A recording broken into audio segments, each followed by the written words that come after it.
Hello everyone and welcome to Final Show. I'm John, the executive producer here, and I've just got a few pre-show notes for you. First of all, I want to let everybody know that our addresses have changed. Our Twitch channel has changed from Senstaku to twitch.tv/FinalShowFilms, and our YouTube channel has also changed to youtube.com/FinalShowFilms.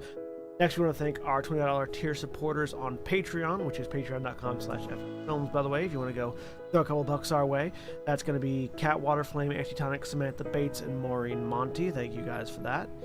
Also, our website is in the process of getting updated, so go take a look at finalshowfilms.com. We've got Mara and Jeremy are working on updating all of our stuff there, making it look nice and like a modern website, and frankly, they know what they're doing far better than I or Austin ever did. So if you want to check out the things that are changing over there, you go do that. Follow us on Twitter at Final Show Films for updates for all future things, including things that are going on with our website and things that are going on with the Patreon page, and things that are going on live as we stream them, as well as our podcasts and everything else. So thank you very much for watching. Y'all have a good day. Hello, everyone, and welcome back to Hunter the Vigil, Terminus Tendency. I am William, and I am your storyteller for this New World of Darkness Hunter campaign chronicle. That's the term for it. And joining me today, we have Aaron. Hi, I'm Aaron, and I am playing Drew, the Lucifuge researcher. And Jeremy. Hi, I'm Jeremy. I am playing Nina Sky, Union person. And Jack. Hey everybody, I'm Jack, and I'm playing Eamon Mulcahy, the Irish murder hobo and member of the Malleus Maleficarum. And Holly. Hi, I'm Holly. I am playing Astrid Ashwin, Knights of St. Adrian, sorry. There you go. And Craig. Hi, I'm Craig. I'm playing Paul Phillips, member of the Aegis Kaidoru and acquisitions expert. And we are short John today because of illness, so hopefully he'll join us again next week. Get better soon. But when last we left off, things had happened.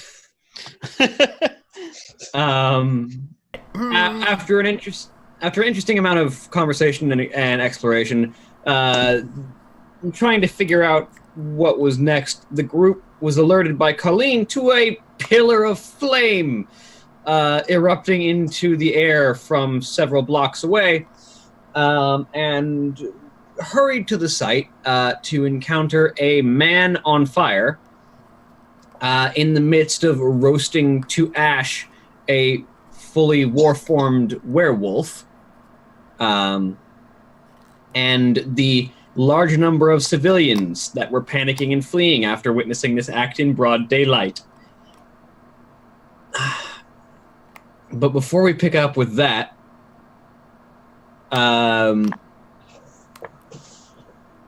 we move to an undisclosed location at a point sometime in the future, as the man giving a presentation kind of puts his hands behind his back and just kind of looks faintly chagrined as he kind of hits this point in the report and just,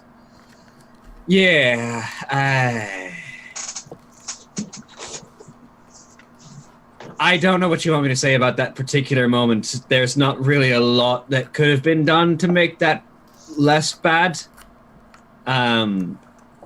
I'll be frank, it was fortunate that our group was nearby enough to actually react as quickly as they did. When someone like that decides that it's time for a pillar of fire, I mean, you're all very experienced in your own groups. I challenge any of you to think of a way to stop that from having played as badly as it did, especially having not been able to be there before it happened. But before I ask on any of you for your feedback on that particular matter, I'll start reviewing the situations of damage control.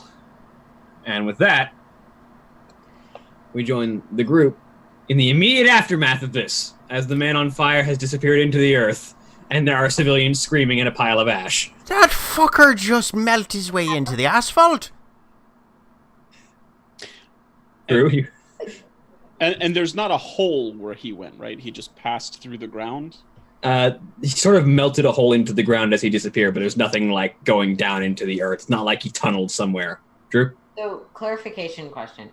I recall that as this was happening, Colleen and Drew were getting on a motorbike, so the person who can't drive can drive the blind person away from this nonsense. Yes, you two were fleeing. That is correct. Okay, We are so, doing like, the best did we we actually get away, or is it clear that the situation has resolved before we are...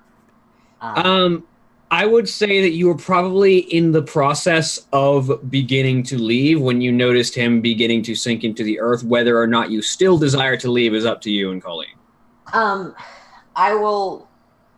Colleen, let's keep going. If other supernaturals show up to try and deal with this, we probably want you here.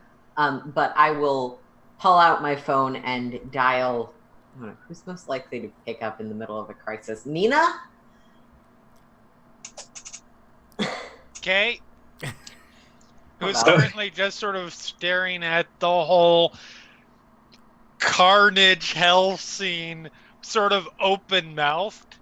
So you ring of ringtone that I can't think of at the moment. Let's see. It's Drew's phone, so it's probably Highway to Hell. That's exactly what I was going to say. Yeah, that And makes sense. it's just slowly, phone goes up to ear. Nina speaking, can I help you? Yeah, I'm still evacing because, consequences. But what's going on over there? Hold on just one moment.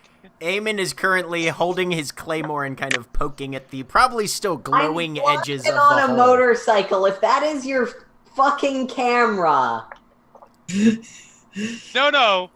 He's just holding out the phone so you can catch a bit of the sound. Okay.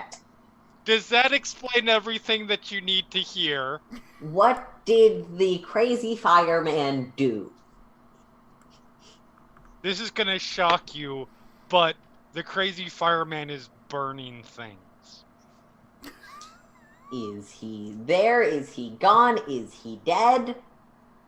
He's definitely gone. Yeah, no, he fucked off.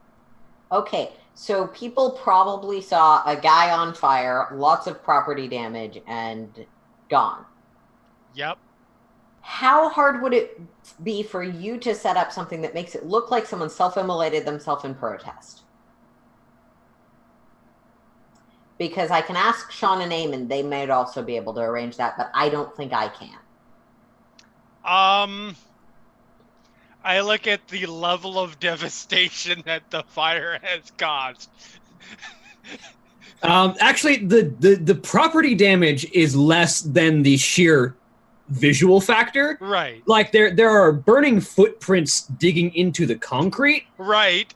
And there's a pile of ash where a werewolf used to be. Right. But other than that, not a lot of the surrounding property is on fire. And that feeds into something I wanted to confirm. There isn't a skeleton left, right? It's just ash. Yes, there's like bone flakes and fragments of bone, but there's not enough of a full skeleton left. Okay. Hold one moment. Amen. Hey, what's up, love? It's for you. Hi, on a motorcycle, leaving. Oh, right. What are we planning to do about this? What's going on? Details. I am thinking the best solution to give the media is that someone did a self-immolation protest thing. Like one of those Vietnamese fuckers. Well, it happens everywhere, but yeah. I mean, I can look up what fire is hot enough for whatever actually happened. But I figure that it's either that or some sort of terrorist incident, which might draw, unfortunately, a bit more investigation than we'd be. Terrorists get attention. Crazy people lighting themselves up because they're sad, or had a lover's dispute, generally less attention. Either way, can you help me arrange that with your connections? Because we definitely don't have those kinds of contacts in the city. Oh, aye, we can get the church in on this and have some sort of we can help shield that a bit. Heading back to Nina's place, I'll get you details on what that might mean, like in terms of what tools they might have used. I might also be able to help in this. We'll see. Right. Call me back. Bye. Drew, before you hang up, real quick, there is one more factor that you, as the person who's more specialized in this, would probably be considering. Is there's also the possibility of having to explain the werewolf, because from what you saw, they were in war form before they got burnt to death. Okay. Does Eamon know anything about delirium? As far as werewolves in Krynos. You're a vampire hunter, so probably not. Okay, never mind. Would Paul? Roll me occult. Intelligence and occult. I will, because I've hung up on Eamon at this point, and I'm not at the scene. I will bounce some ideas off Colleen, but other people. Colleen is not a social engineer kind of person. Being a shut-in does that. But she definitely thinks that it's probably a good idea to do everything possible to make sure that people don't immediately freak out about this. Spanner, with 4 successes, you know that werewolves have sort of a mind-breaking effect on the more weak-willed members of the populace, which is to say most people who aren't hunters and or other varieties of supernaturals. And even some hunters. Like, if a werewolf is not on your side, and you're not completely aware of werewolves, just the sight of one, especially if it's angry and coming at you, can be enough to cause severe mental breaks and an amount of hysteria that makes it difficult to recall what just happened. That said, that's not a perfect system. It's not an exact science how that stuff works, especially not your understanding of it. Sure. And you're pretty certain that after a certain amount of extra fire, that kind of memory still makes an imprint, even if you're going crazy while having it. And a large enough people all going crazy about the same thing is hard to dismiss. Okay. Paul, who was running away from the van because he was certain that the flaming person was going to come up under the van and explode it, is returning to the scene. And goes up to, I guess at this point, Eamon's still on Eamon was just on the phone, right? Yep. And that's Nina's phone, by the way. Okay, yeah. He'll toss it back to Nina once okay. Drew hangs up. So Paul will look back and forth between the two of them and say, any decisions on a path forward? Well, it seems to be a very tragic incident when someone is in such emotional distress about the state of the world and their lives that they light themselves on fire in protest. And proceed to walk away, leaving footprints in the road. Surprising bit of information. Self-immolation doesn't exactly kill you right off. It takes a bit. Right, and leaving footprints. We'll get there. The road. Right, but not on the road. We don't know what they doused themselves in. Must have been some sort of, and these roads are always in terrible repair. Don't know how any Americans ever drive on anything. Well, the only concern I've got with that, I mean, aside from the footprints in the ground, and I agree with you, we've got pile of ash, so that sort of adds up. Although I guess the footprints are heading in the wrong direction. Could have walked backwards, I'm not sure. But the main issue is if anyone got a look at the bloody great werewolf before it burned up, probably a lot of that has been blurred out, but there's certainly a possibility that something might stick. So we may want to go in the direction of maybe TV show filming mishap. Well, that might be a different option. Independent, independent film with special effects effort gone completely wrong. Right. Maybe the person who self-immolated was what you call them, that like to wear suits like an animal. Furry. Oh, right, that's it. How are you going to explain the lack of cameras and crew? Well, Right. when you're making an Sorry, I'm not unlicensed, there. when you're making an unlicensed film and something goes horribly wrong and somebody might actually get injured, I think you want to scarper out and not want to worry about who's going to get blamed for it. Filming permits. Those are filed with the city. Right, They but would this one still wasn't. exist. Right, but if it's a student film, not necessarily. Yeah, you're right. I mean, I'm not saying we claim that we were doing it. Fuck no! That's an entanglement that we certainly don't need. But we just say it looked like somebody was making some sort of film for themselves. Things went wrong, or like you said, somebody who likes to dress up like a wolf had a heartbreak for the ages. You know. All right. And she sort of snapped out. All right. You know what we're gonna fucking do?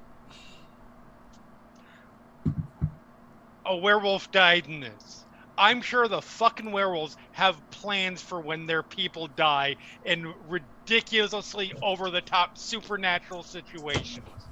We're gonna leave this on their fucking doorstep because it was their fucking werewolf. I think I even put a note that we needed to call Jack Cross last week so I wouldn't forget, and then of course I forgot. Paul snaps his fingers and says, "Yeah, that's not a bad idea. Yeah, let me get Jack Cross on the phone."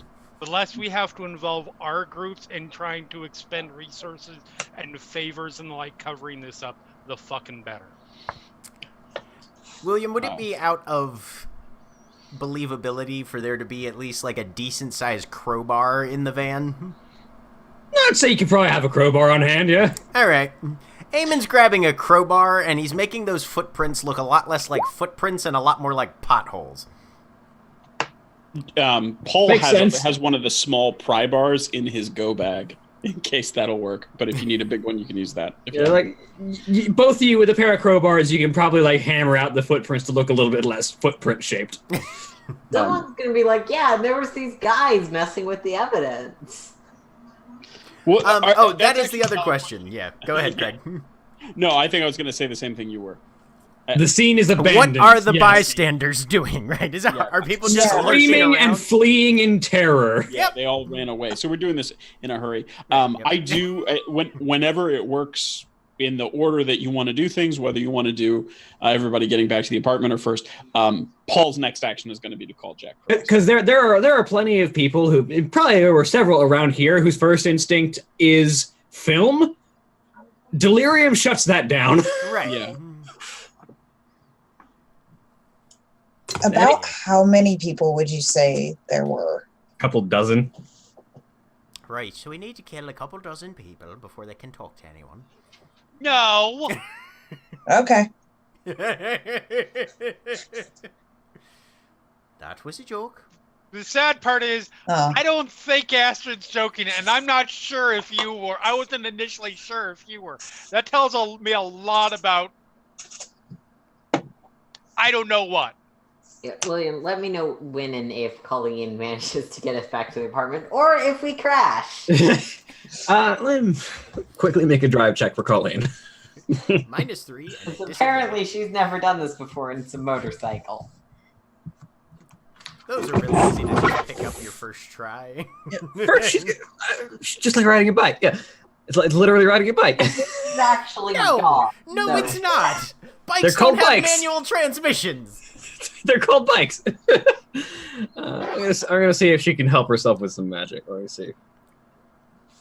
God, I hope so. One success. She's not helping herself a lot, but she's helping herself a bit.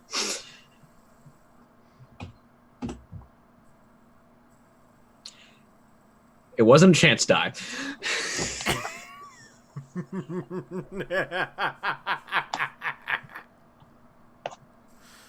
The driving is not comfortable, but you're getting a sense of an amount of preternatural reflex that is occurring, which is letting her correct every time she almost crashes.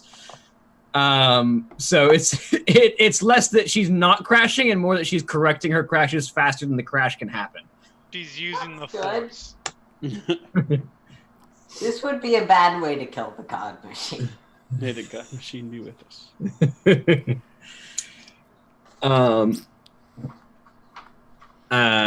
But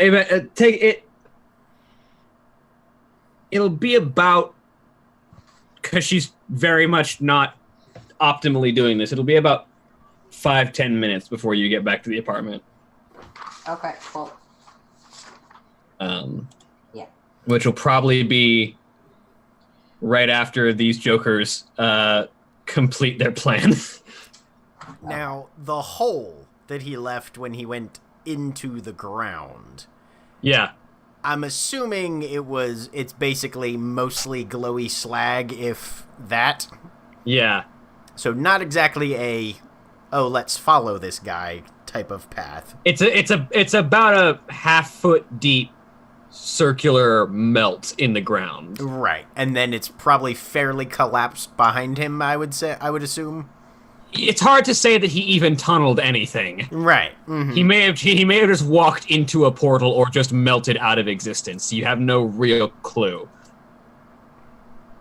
Well, that's a problem we don't have to solve because it doesn't look like a body. Okay. Well, don't have to solve it yet.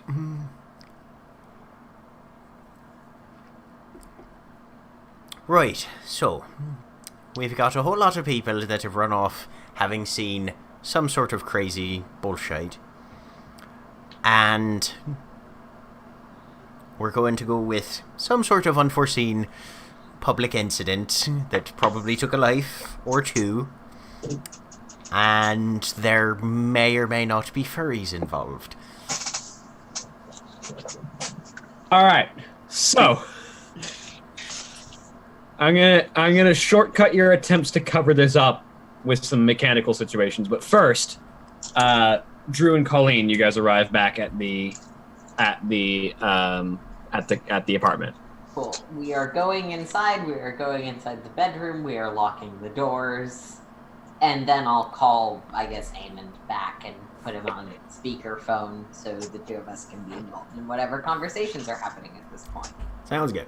Cool. And this is the point at which, so I'm just gonna have you guys break this down for me so that I can determine what needs to be done. What is your what cover up would you guys like to put into place? I think the group of us are constructing a surface narrative we could use of a furry murder suicide by fire? Fuck it, why not? Or double suicide, either way. And then calling Jack Cross and saying, hey, do you want to take this? Yeah. It says a lot about the world of darkness that is not the craziest Protection of the Masquerade cover story I've ever heard. So wouldn't it be Veil in this case? Which I used the mark. Yeah, fair enough. Yeah. So there's going to be a few steps to this, and I'm going to ask each of you to handle this step, and either you can make me the appropriate skill roll that goes into that step, or if you want to try and call on your organization for assistance, you can use your status with your organization plus, I'll say, your choice of either resources or contacts to help to make that roll instead of the skill roll if you want to try and use your organization's pull for help. Okay. Again, Paul's first call is still to Jack Cross. Yeah, so, and we'll deal with how the werewolves want to handle. Actually, you know what? Before I start asking you guys to start working on the cover up, we'll see if you can get any help from Jack Cross. Okay. So, because I think correct me if I'm wrong, but general consensus I think even in We can character, dump this on the werewolves or use their resources we want to. yeah. We're not going to dump it on them, and when they do nothing, have just screwed everything up. Yeah. But are you still on speakerphone? Yeah. At this point, I'm back on speakerphone with everyone. Okay, yeah. Then why don't we do that in character then? Paul will chime in and say, so just to be clear, we'll see if we can pass it off to Cross and his boys, but Or if they can do anything to help, yeah. Right. But if not, we're not just going to leave it, right? Yeah. That's when we jump in. Yeah, we cover. I will start working on that just in case, because I have more than my cell phone right now. Right. And Drew, you and Colleen, you're safe. You got back all right. Yeah. I think probably we're going to be seeing some cameras show up relatively soon. I'm sure you've already thought of this, but just because we've got people out there looking for Colleen, if you all are back and safe, I think staying put is probably a good idea. Let's not get her any more exposure than she needs. Someone back who's better, just in case they take this opportunity for combat. Great. Otherwise, see you guys soon. Perfect. Well, we're still on the call. All right, great. And then just having confirmed that, then he will turn and get out his own phone and call Jack. Yeah. So it rings 3 times, and then, this is Jack. Mr. Cross, it's Paul Phillips. Ah, Mr. Phillips. It's good to hear from you. One of these days, I promise I'm going to call you with some good news, but today is not one of those days.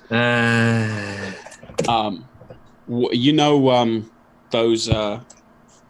Actually, I guess we haven't discussed these two. We weren't sure until right before this happened, so probably not. Yeah. Okay. So I'm not sure if you've heard more of the specifics, but those who dropped off the bits and pieces at our place of residence. Well, we've got some new information that it may be what's called in all circles a slasher, and some bloke that lights himself on fire.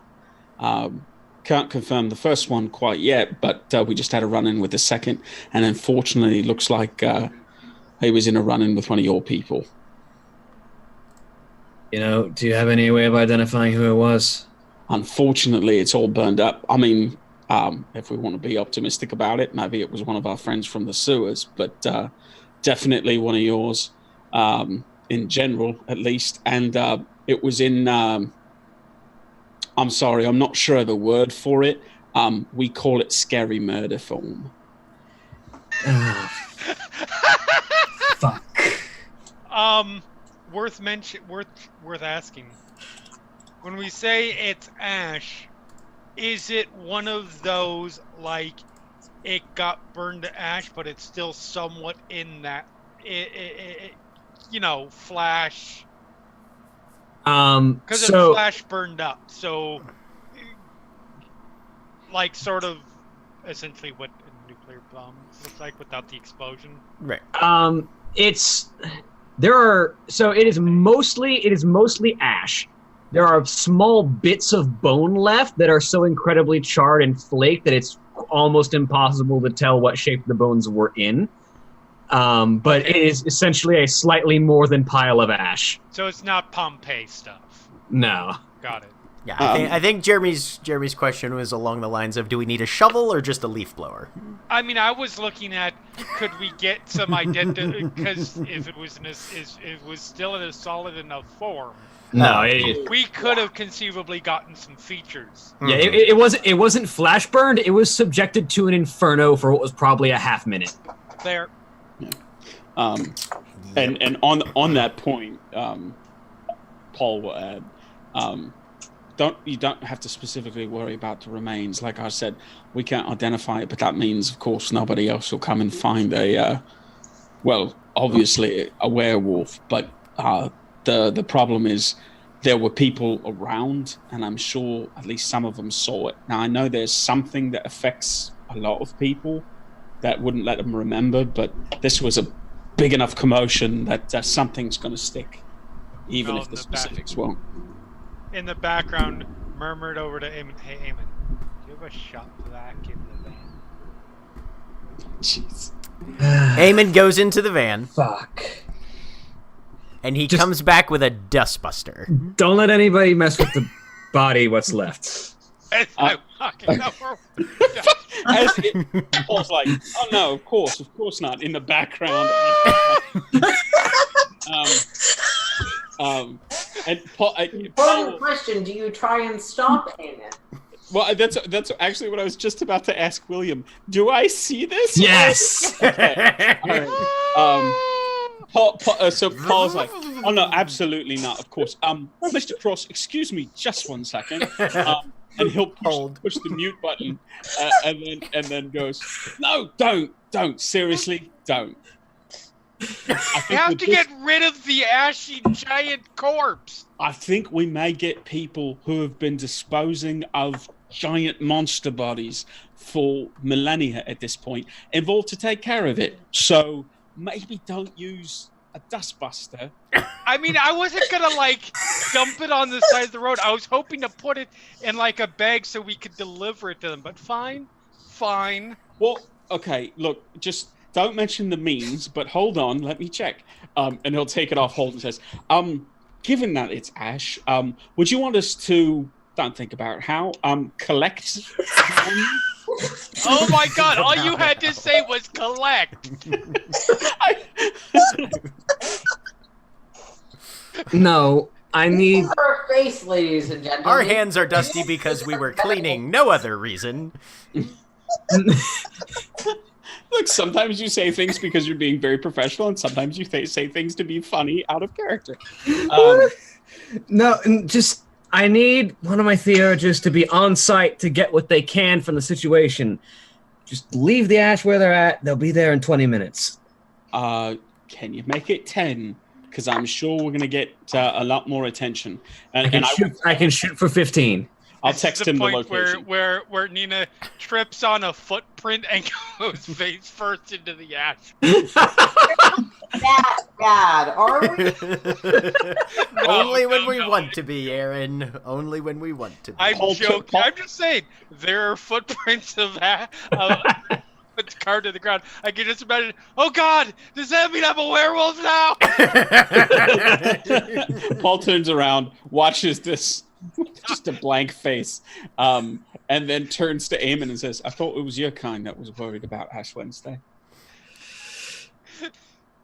Isn't it Friday? I can't even keep track anymore. And Paul turns around to Nina and says, "Look, as far as I'm aware, it's not contagious. It's a hereditary sort of thing." I didn't actually. Okay.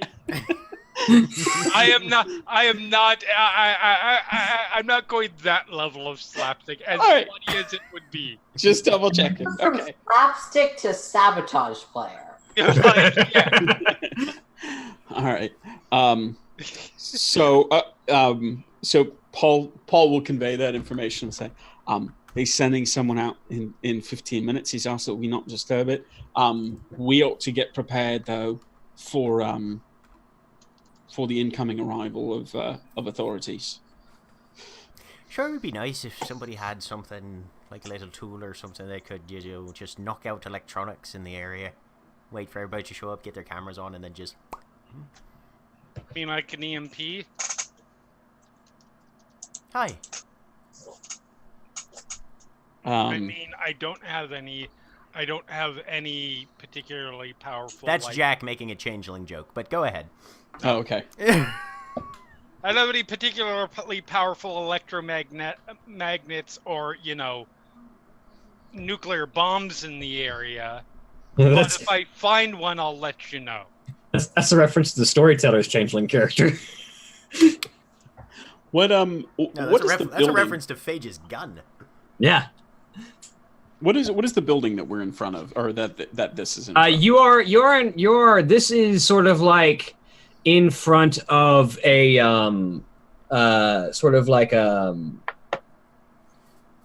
it's not a strip mall and it's not a boardwalk, but it's basically a small section of food places. That a lot of them have like like lunch areas out front. Like this is a small. It's like a small strip mall that is mostly food places. Does it restaurant have any strip mall. video cameras for security? Most of them are pointed at the front doors of the businesses and interior to the businesses, rather than the walking area where everyone goes. So it doesn't look like too much of this. It might, like a little bit of it might have been on the periphery of some of the cameras, but it doesn't look like any cameras were pointed directly at this. That's still not great. Are people hiding inside the restaurants, or have they cleared out entirely? This place is. You don't see any people immediately in the vicinity, is what I'll say. Okay. Paul will look around and says, maybe we ought to do a quick sweep door to door just to make sure we don't have anyone inside watching what we're up to. And then I would like to use my professional training to see if I can quickly isolate where the security office for this building would be, because if they have cameras, the feed has to go somewhere. Roll me intelligence in your professional training. Okay. The manager's office over guest Wi-Fi, if like the general level of security given to security tapes is anything to go by. Also, the Wi-Fi password is probably the name of the network. No, don't be Password. rude. 2 successes. It's probably password, and it's probably on a little thing in the immediate front of the store. Yeah. It's So probably just taped to the modem. the cameras are probably on slightly separate feeds in that each business has probably provided some cameras by the landlord, but the circuits are managed by the individual restaurants, and camera feeds are probably, all things considered, probably like in the manager's office of each individual building. Does it seem like they would just be live feeds, or would there be any kind of recording? Typically speaking, that would just be live feeds, and they probably wouldn't do recording too much just for storage space. So recordings would probably mostly be like after hours, like for when the business is closed. Okay. Can I find the manager's office? There's like 6 restaurants, so probably if you wanted to search through each of them individually. You mean there's not a Yeah, like it's not like the entire building is on one CCTV. It's each of the individual restaurants has its own cameras that I mean, restaurants in a strip mall. Yeah. I mean, I get that, but sometimes in a building like this, obviously not always, but sometimes there will be a separate management office for the. Yeah, like that doesn't seem to be the case in this particular location. Okay. Yeah. Then I will take what is the closest restaurant? It looks like a pizza joint. It's a sort of like local mom and pop pizza store. Okay. I'm gonna go in. Paul, get me a calzone while you're in there. I'm wearing a calzone t-shirt. I will go in. Paul just gives Eamon a completely false thumbs up and walks in. After stealing a calzone, the furries. That was terrible. We Officer. will pin the calzone theft on them. It will be brilliant. That was the worst thing I've ever seen. They broke in, stole all the calzones, rummaged through the register, and came out and just lit themselves on fire while eating 8 calzones. That all obviously went up with the person. I don't want to say it's specifically why, but I saw one of them eating a slice of pizza with a donut. Worst thing I've ever seen. No, so is there a manager's office? Yeah, and it's unlocked because it was the middle of the day and people just panicked and fled. Okay, I'm gonna walk into the manager's office and see if I can find the employee checklist or the shift schedule. Yeah, it's like the manager's office is like a square, and it's like a 4-foot square, and there's just like. There's a table that's set up on one wall with a computer on it with a money counting, like a money calculator, and like the cash box to the left. And then immediately behind that computer is just a big cork board with the schedule and relevant notices for the manager and all of their employees. And like insurance policy stuff. Okay. I'm going to. Are there any cameras in here? There is one camera that is pointed like at the manager's office. Yes. Okay. Then I want to find the video feed in here and disable it. And It's that camera in front of you, or it's that computer in front of you. Okay. I will. Still logged in. Okay. Can I get in and just turn off the cameras and delete any kind of recorded footage? Yeah, it was on live. It wasn't on record. So, and easy enough to turn them off. And I want to double check and find, check the shift list and find somebody, male and sort of middle-aged, who was on shift today at lunch. Yeah. You find you find this. It's mostly just names and ages, but you find someone listed as 41. Jeremy Robertson is listed as on shift right now. So, okay, great. And I just sent you a whisper, and then that'll probably take me a little while. So that's what I'm doing while everybody's up to other stuff outside. Yeah, cool. So what is everyone else? And yeah, so that'll probably finish up right as your werewolf friend is arriving. So Eamon walks into the subway because you know there's a subway. There is a subway, yes. Right. Hello? Anyone inside? No response. He'll go in the back and start making sandwiches. You step into the back. Did all of the food's arranged in front of you? What are you looking for? Are you bringing that back? You say that as if there's only one sandwich being made. We just had pizza and donuts, you monster. Sorry, That was like 20 minutes ago, dude. like half of the people on this call will get, but There is always room for Subway. I feel like this is a legitimate Florida man story at this point.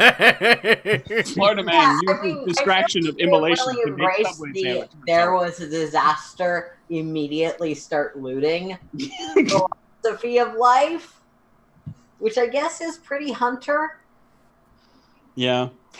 So- It's also like nice, low-key, polite looting because you're just making a sandwich. So what sandwiches are you making? Well, all of them are obviously footlongs on whatever bread is easily accessible. I mean, they have like a giant freezer full of the different kinds of bread. Right. So you just whip like 4 or 5 rolls out, slice them open. Italian, herbs and cheese, white. Yeah, he'd be going Italian herbs and cheese, and then whole wheat in that order.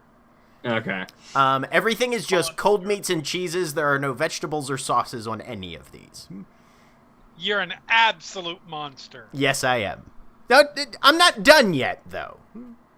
I mean, No. I want you to take as much time as you possibly can describe this, because this is the greatest moment of any game we've ever run. So there's a series of cold cuts. Okay. Like the spice meats go on one.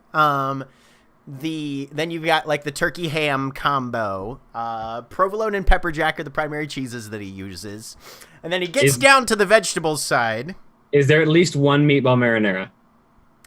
If he can find the meatballs. The meatballs and the marinara are in like a silver tub right on the side. He'll pop that lid.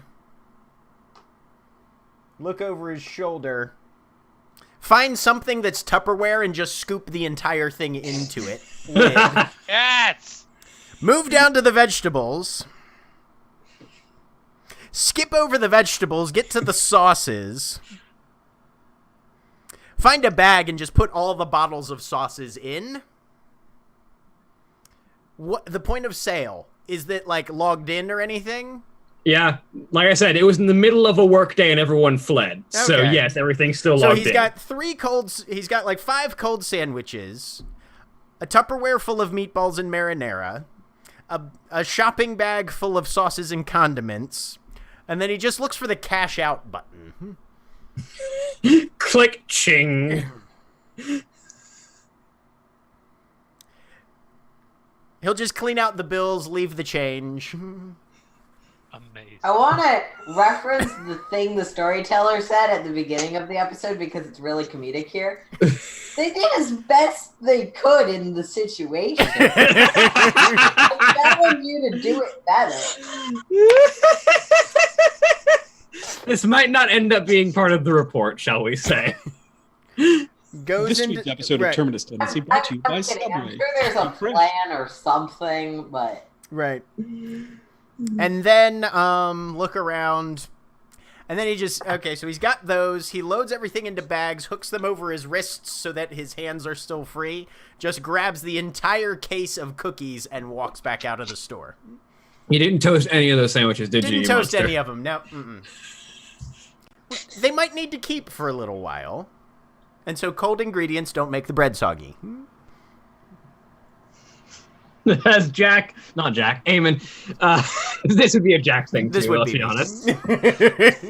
As Eamon walks out of the subway laden with food.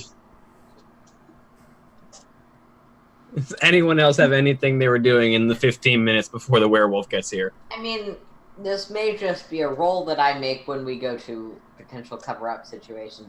I was doing some research on like what kind of fire might be hot enough to quickly incinerate a body. You know, might be able to melt asphalt. Go ahead and make that roll, and that'll help when we're doing the cover up. It might benefit the role of feeding the story. Okay, that would be a what roll? Intelligence and computers. Really? Okay, sure. What are you intending to do research with other than your phone? The computer. I was thinking like investigation or science, but fine if computers is what you're saying. I would say you could probably also go for. I would say if you want to go with science, you could go with science. I'm gonna go with science because that's an extra dot. Also, I'm spending a willpower because I don't trust my dice to do well, even when I have a lot of them. Well, Good thing you didn't. 2 successes on Good to know. 10 dice. Yeah. Well, yeah. I just like New World and its inability to modulate your difficulty with your superpowers. But you did get successes, so that will have an impact when it comes time to plant the story. And so as the 15 minutes pass, eventually you start to hear loud music beginning to play as a vehicle begins to approach. Please tell me it's Nina's album. One of Nina's albums. You know what? Let me make a roll. Yes. Yes! For the record, Nina has exactly one album so far. Okay. It's your album. That work on this second one, Yeah. It's your album. and it's called Devil's Left Hand. That makes sense for this particular person. Come on, Aaron. What did you think it was going to be called? I don't care. Like, my character certainly has feelings about working with the unashamed Satanist. As this large black pickup truck begins to pull into the area, and you can see decaled across the back glass of the pickup truck is the large stylized letters "Howl at the Moon" with the outline of a wolf with head in full rear on the back glass. I Subtle. like this one. She's subtle. And as the truck parks and turns off, and the door swings open, and stepping out.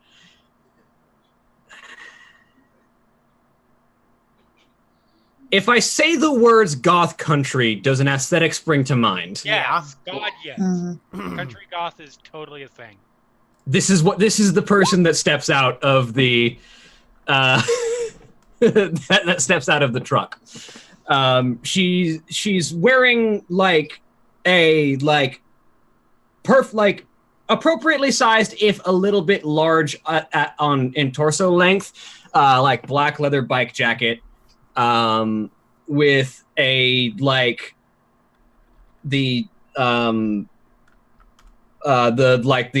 forearm and hand gloves that have no fingers that I can't remember the name of.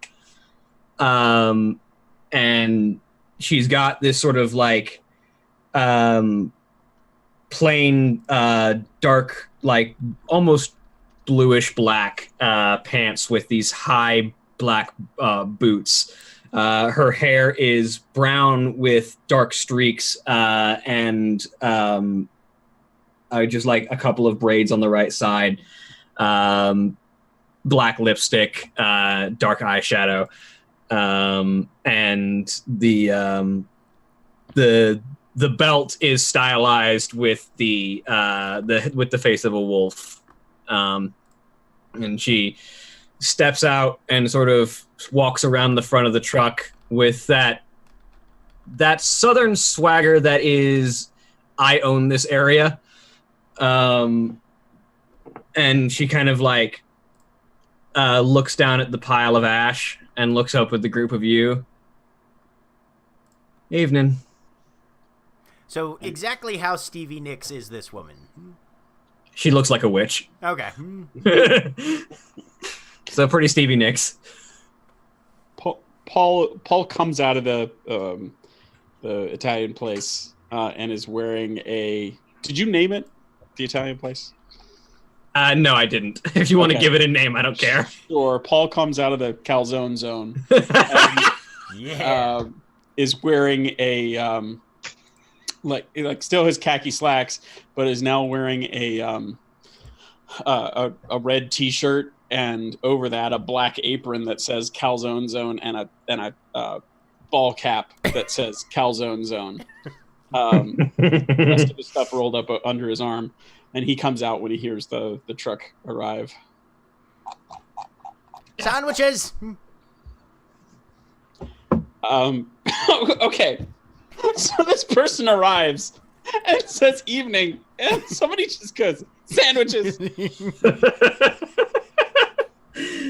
Paul will say, I assume you're here because of our mutual friends? That'd be the case. Well, glad to have you here. As you can see, we haven't touched anything. And he looks over at Jack and he says, outside. Right. Cookies for after.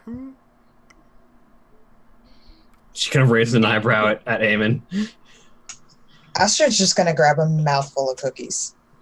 Stop. The Sky. Like your music. Thank you.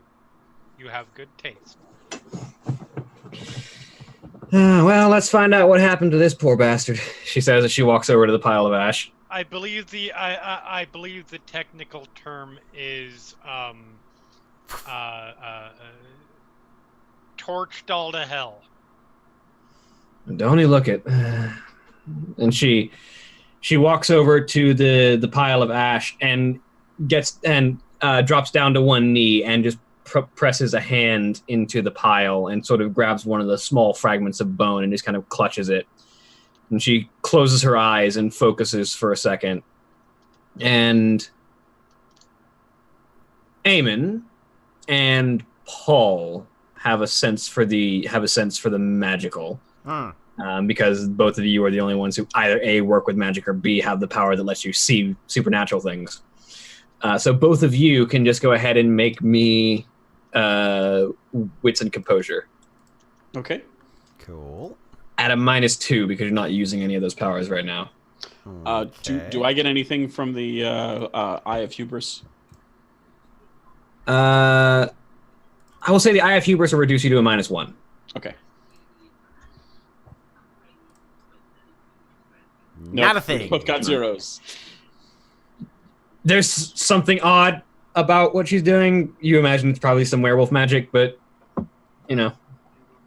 And you see that there's this faint fluttering of the wind about her as it seems to pick up for just a second, and just localized to her as it just seems to flutter her hair in the wind as she closes her eyes and focuses.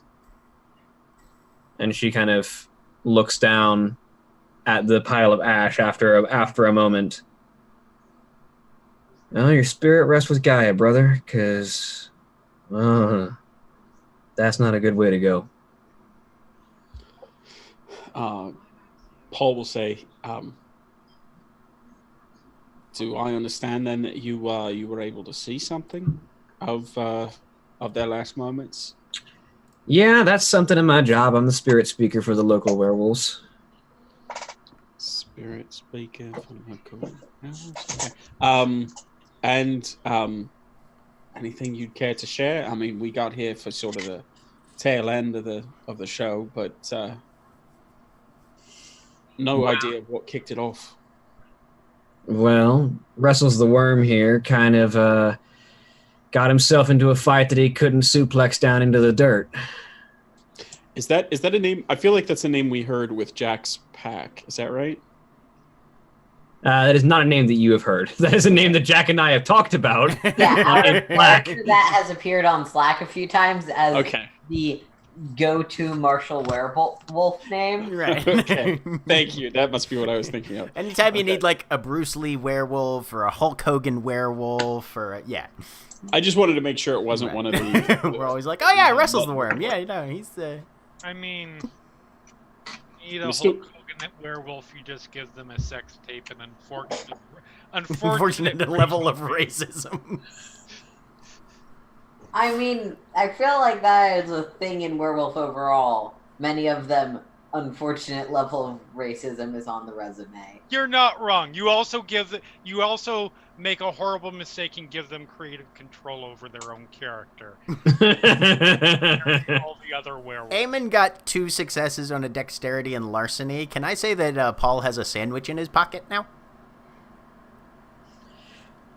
Paul, make me a wits and composure. Jesus Christ. Okay.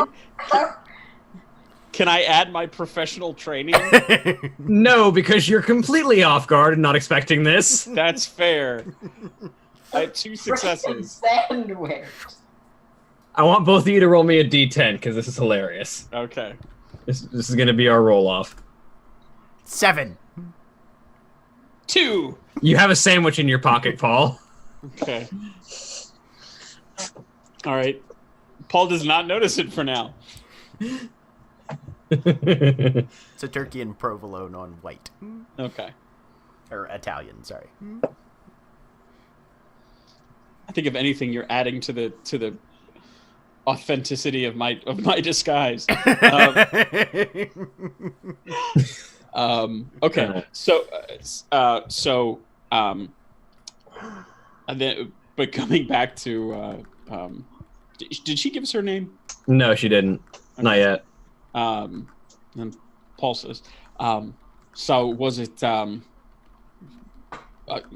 looks like a human fella, but on fire? Is that pretty much what you're picking up there? I'm sorry, I didn't catch your name. I'm Paul Phillips.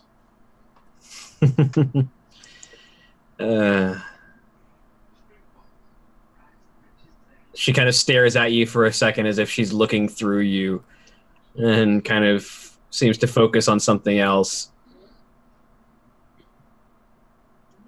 Sorry, what? No, yeah, something like that. He sort of ran into someone that seemed a little strange, and when he went to go and investigate, they decided it was time to light up and start a barbecue, as it were. Sorry, my name's Jessica Rose. Miss Rose, sorry to meet you under these circumstances, but as Mr. Cross may have filled you in, although there doesn't seem to be anyone around now on account of the fire and the giant werewolf, it seems like quite a number of people did see the initial confrontation.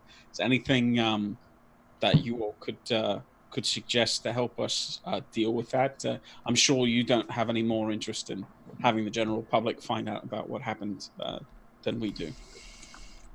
Keeping the veil's an important thing for us, yeah, but there's only so much that we can do on that end, just by the amount of influence that we wield, but we'll see what we can help with. We can probably, at the very least, delay the police response and hinder any investigations going on in that regard, because we've got at least a couple of our own in the force. That would be certainly a help. Anything that we can be doing on our end to help out with that effort? If you want to handle the media, well, let's just say that our folk aren't exactly social media types, so... Sure. The story that we've discussed is that it was self-immolation. Someone who seemed terribly upset and was wearing a one of those fuzzy outfits. You know, the number of times that a guru has had to cover up their presence with the idea of a fursuit would normally surprise me, but at this point, nothing surprises me anymore. I'm surprised it works. I mean, ask your random civilian if werewolves are real, and then ask them if they would sooner believe that there was a werewolf there or a person in a fursuit that was really expensive. I'm just saying, I've seen what y'all look like when you're in that form, and I've seen furries. Not comparable, but what it just confirms my lack of faith in mankind. So it's fine. I wouldn't put it too much down to the lack of faith in mankind. There's a bit of a genetic legacy in regards to that. The delirium tends to make it easier.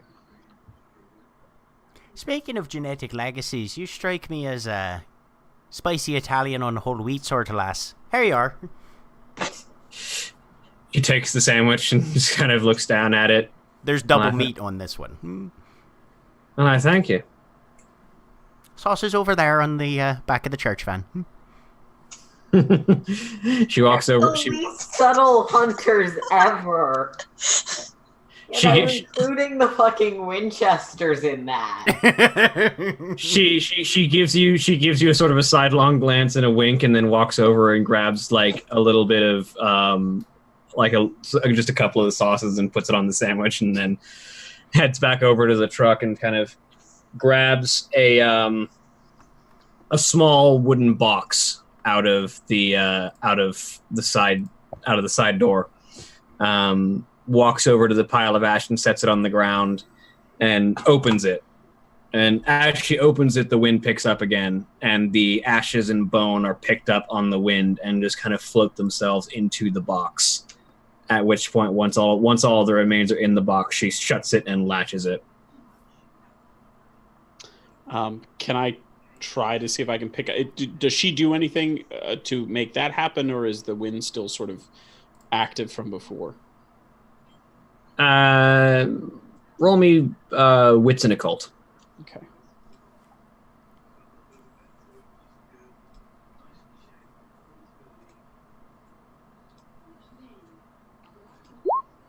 One success. It's definitely not something that is inherent to the box, but you didn't see her do anything herself. Okay. So it may have been a lingering effect or something else entirely. Okay. Once she's finished, Paul doesn't want to interrupt in the middle of it. Once she's finished, Paul will say, Ms. Rose, before you go out, if you wouldn't mind, let me just grab my phone and... Eamon! God damn it. Hey, top lad, you're starting to look a little peaky. He pulls the sandwich out, shifts it to his other hand, and then his phone from deeper in the pocket with the sandwich, and we'll say, sorry, if you wouldn't mind, my getting your number in case we need to follow up. I think if you need to contact me, you can find me through Jack. Fair enough. And then he said, anything else we need to do here to make sure that the people who sold things don't catch wind, or do you think just spinning a story to the media will do all of it? Fortunately, well, you got a couple dozen. If what my visions have told me is correct, you got a couple dozen people who saw what was going on, and while that's more than I would like, that's still not enough to make people see it as anything more than just a group hysteria caught on by someone setting themselves on fire. So I don't think you have to worry about anyone seriously believing that you got werewolves on your hands. All right, fair enough. Well, be careful out there, because so long as you handle the media well, that is. Sure, but be careful, because this thing, whoever this burning person is, he's looking for people like you. So I noticed.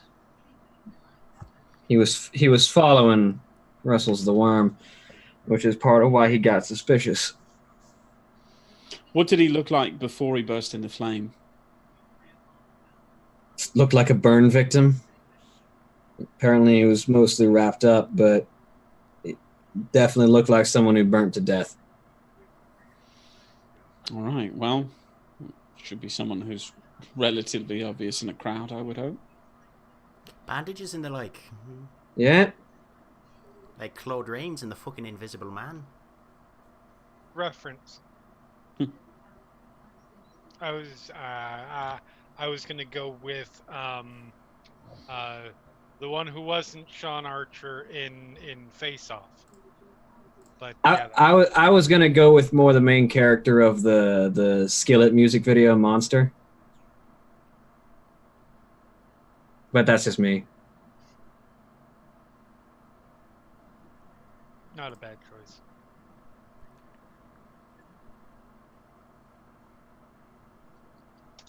But anyway, hopefully y'all folks will be able to handle this situation just fine with a little bit of our help.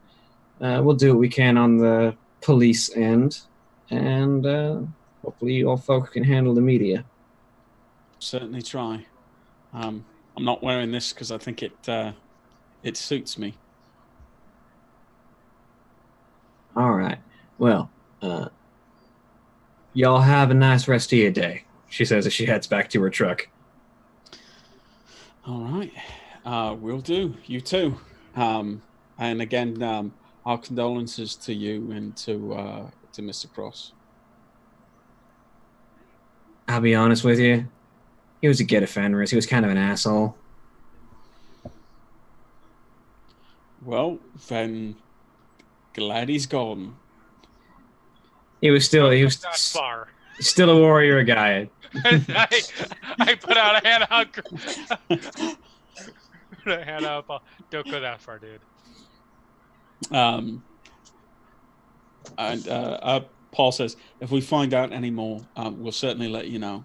As this sort of revenge for Gaia sort of thing. Sure, we'll call it that. All right. Well, we'll be in touch if we find out, and I hope that you all do the same. All right. Hopefully y'all can walk with Gaia's favor. And also with you. You know, that works with just about everything. I've noticed. All right, and she gets into her truck, starts it up. Music picks up again. Okay. Nina Catch all of that, Drew. Nina just pats Paul's shoulders like, yeah, you're smooth. Yeah, have I mentioned that, like, when I'm not doing this, I make my money in journalism. Like, not well. I'm not good at it, but You have some connections then we could use to here in town?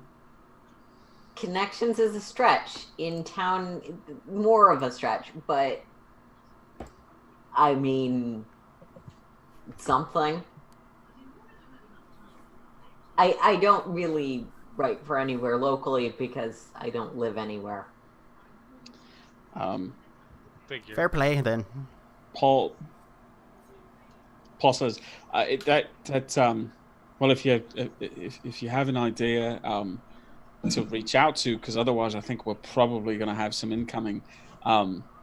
Maybe if the rest of you want to. No, but I am doing research on the furry community, and trust me, you don't want to look at my laptop right now. That's probably very true. Like, okay, so yeah, I might be able to help spin something. Maybe he's if there's that dissonance. This guy is really annoyed at failures of realism in the community. To the extent that he wants to set himself on fire. Holy fuck. All right, that's something that probably we can work with. Let me suggest this. Do we hear sirens or anything yet? I mean, I know that Cross said he could delay some people, but not at the moment. You don't know how long that'll last, but well, Paul will say, well, so two options. I think at least most of us, if not all of us, should probably leave the scene then. But if we want to get people started on the right path, maybe the rest of you go back or stay here and just pretend I duck back into the restaurant and can give a statement.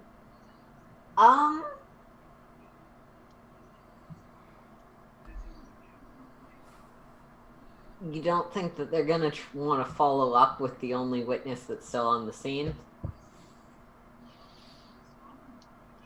Well, they certainly could. I've got a name and address to give them. I don't think it's a good idea, but it's your call. I think that what potentially works best for us is for them to have nothing to go on that's at all suspicious. Nothing to go on that's weird. Easy explanations to grab. But how are they going to get those explanations if we all leave? I mean, they come out to the site, there's no one here. They're going to start tracking down eyewitnesses who are going to tell them who knows what. We have a specific story we want to put into place, and apparently the werewolves are in favor of us giving a story to the press. I'm not saying, of course, we should do the press. Yeah, I think press is different. Press is very different. And that was my point. Is I can, like, I'm not good at this, but I do it. I can potentially point us in the right directions to be offering the press explanations or even offering the press stories. Oh, fair enough. Well, then in that case, why don't we clear out? Said they'd handle the police. Let's not give a statement to the police. It's going to make some officer who wants to make his career go, oh, holy shit, this is weird, because I'm not about to invite someone into the conspiracies because wants to make an interesting case. Wouldn't the same apply to a journalist who is dogged enough to pursue it, though? Are easier to discredit than police officers. Less coordinated, too. Fair. Less resources, less coordinated. All right. Well, in that case... They probably have more interesting things to chase if they're a journalist. All right. In that case, Eamon, why don't you shift your sack of sandwiches and let's get on the road. Astrid, grabs a couple sandwiches. Eamon just slams the door shut on the back of the church van. And everything's already inside there, so we should be good. Having lifted the entire contents of the subway. Your bike is actually in... Except the vegetables. Yeah. Right. So, this is where I'm going to go ahead and do some mechanical shortcutting for how you intend to cover up this story. So first off, I will need a volunteer to handle the attempt to. So someone's already gotten a little bit of information, so this will be a little bit easier. Someone's going to need to try and construct the story, and so first, someone has to build a consistent enough story that it can be given to someone. So who's going to try and fabricate pieces of evidence, corroborate, build false leads, and just generally make the story believable before it is given off to someone? I will use my massive levels of expression for that. Okay.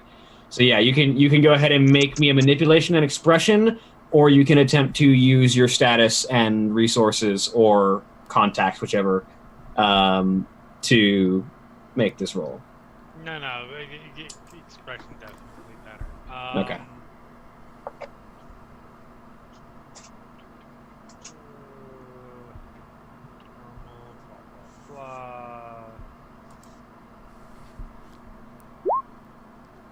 Why was, Accidental attack roll. I did 4 damage with my story. Also, why can I not roll that well when I'm actually Are you trying to shoot someone? Yeah. Well, you Attack probably using my additional could, moves. but you get penalties because they wear armor.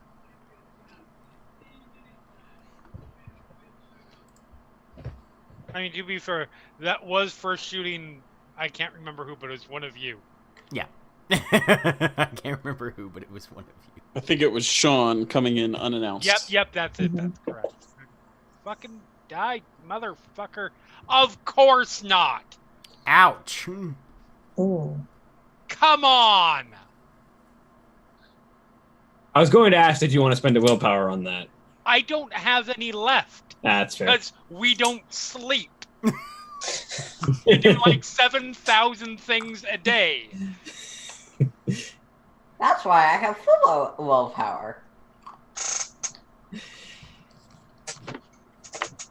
This Okay. would be expression. Yeah. I mean, someone just made Actually, it, so- correction. Roll it again because I forgot to tell you this. Go ahead and add an extra. Roll it again and add an extra 2 dice because I forgot to add the research that Drew did. That's much better. That is much better. Good. So the so you managed to piece together. You managed to fabricate the evidence that you need and sort of create the corroborating situations that will help make the story believable when handed over to press and potentially police sources if need be. The second one is I'm going to need someone to set up the requisite meetings. The person who's going to be this is going to be again either status and contacts or it will be or manipulation, socialize, and contacts to set up proper channels and meetings with the right sources to get this story spread. And the last step is going to be the delivery. That's not one I can do. Yeah, I don't have any contacts in this city. I have a Have few manipulation, contacts. Socialize? Manipulation, Because socializing, it's an or. contacts. I do Correct. not have any contacts. Well, so it's an or. So does someone have either manipulation and socialize or manipulation and contact? Well, it will be all three to add together for the one roll: manipulation, socialize, and contacts. Right. Or if you don't have any of that, one of you can attempt to use can call in your organization and use your status and contacts or resources, whichever one you want. Oh, that I could do. I have conspiracy. Well, okay. My die pool would be 5 for the first one and 6 for the second one.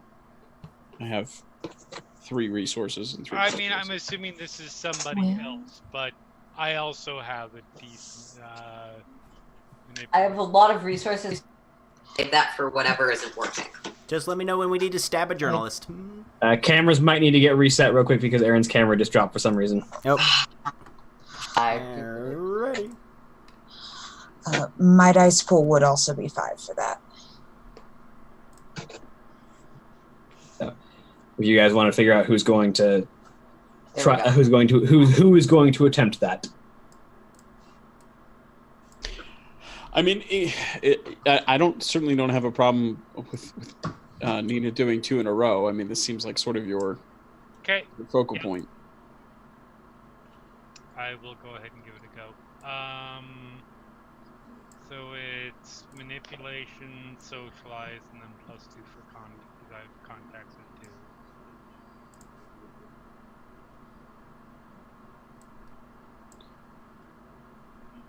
That's not terrible. I will take that. 2 successes, yeah. So yeah, that should ensure that your story will. You've got a decent story, so that should make sure that it spreads quickly enough that it should circulate within a decent time. Now is the sales pitch, is the actual presentation of the story and making the people listening to it buy it and believe it. This one can be approached in a number of ways, because the interview could be a simple factual recording. It could be attempting to sell the sensationalism of it. It could be the emotional buy-in. So whoever would like to make the attempt can offer me what role they would like if they can give me a decent enough explanation. I would suggest Paul might be able to do this. He has the outfit from the pizza place. He has the identity of somebody who works at the pizza place. Mm-hmm. And so I would say, I would assume manipulation, and then persuasion. Subterfuge. I don't know. Yeah, I think My only thing I could pitch is intelligence and my doubts of journalist, because I do technically have the career. Yeah. So if you want to approach this from the professional standpoint of the journalist, you could definitely make the intelligence, and that would probably be intelligence and politics plus your journalism dots. I Or would if like you to make a case for Eamon. Okay, so I will put that off and say someone else should do it then. Dexterity and weaponry allows me to make a disarm maneuver, and if I can disarm them, they might be more accepting of our story. Because I'm a disarming person. No, just kidding. put that down as Eamon's offer on the table. So the Drew's potential offer would be the attempt to approach it from the professional standpoint. Paul's potential approach would be with the performance as a potential acting as a witness. Yeah, and I would suggest I have a fast talking specialization that I could use, and I would ask maybe if I could use my professional training as well, because of having stolen the outfit and trying to pass myself off as somebody else's identity.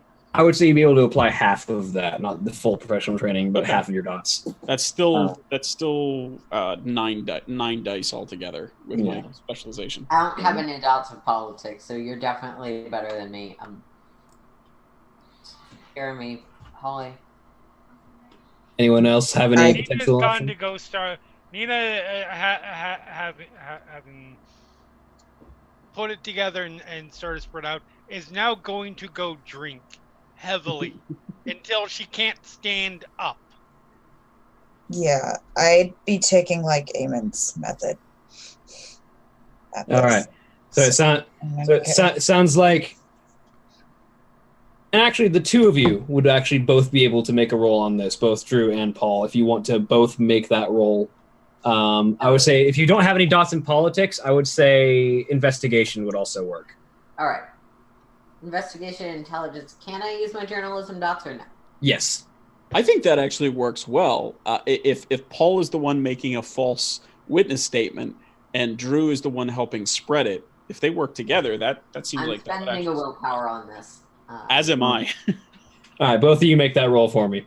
willpower gets +3. Yep. Plus 3 dice. Yes. Okay, and then so I'm going to be getting an additional 2 from half of my. Finally, something. Go.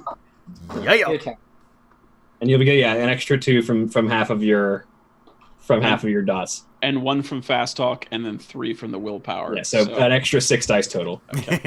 Nice. 9. Nice. Holy All right, so shit! with- Look at those 10s. With that much additional success, do we successfully cover up the sandwich shop robbery in the meantime? Yes. Oh God yeah. damn it! With your 15 total successes on the selling of this story. It was terrible. I was there serving calzones like I do, and I saw this guy in a big suit, looked like a big werewolf with a zipper on the back, and he come up and he walked into the subway and came out complaining about lack of reality or lack of realism in the community, and then he done lit himself on fire.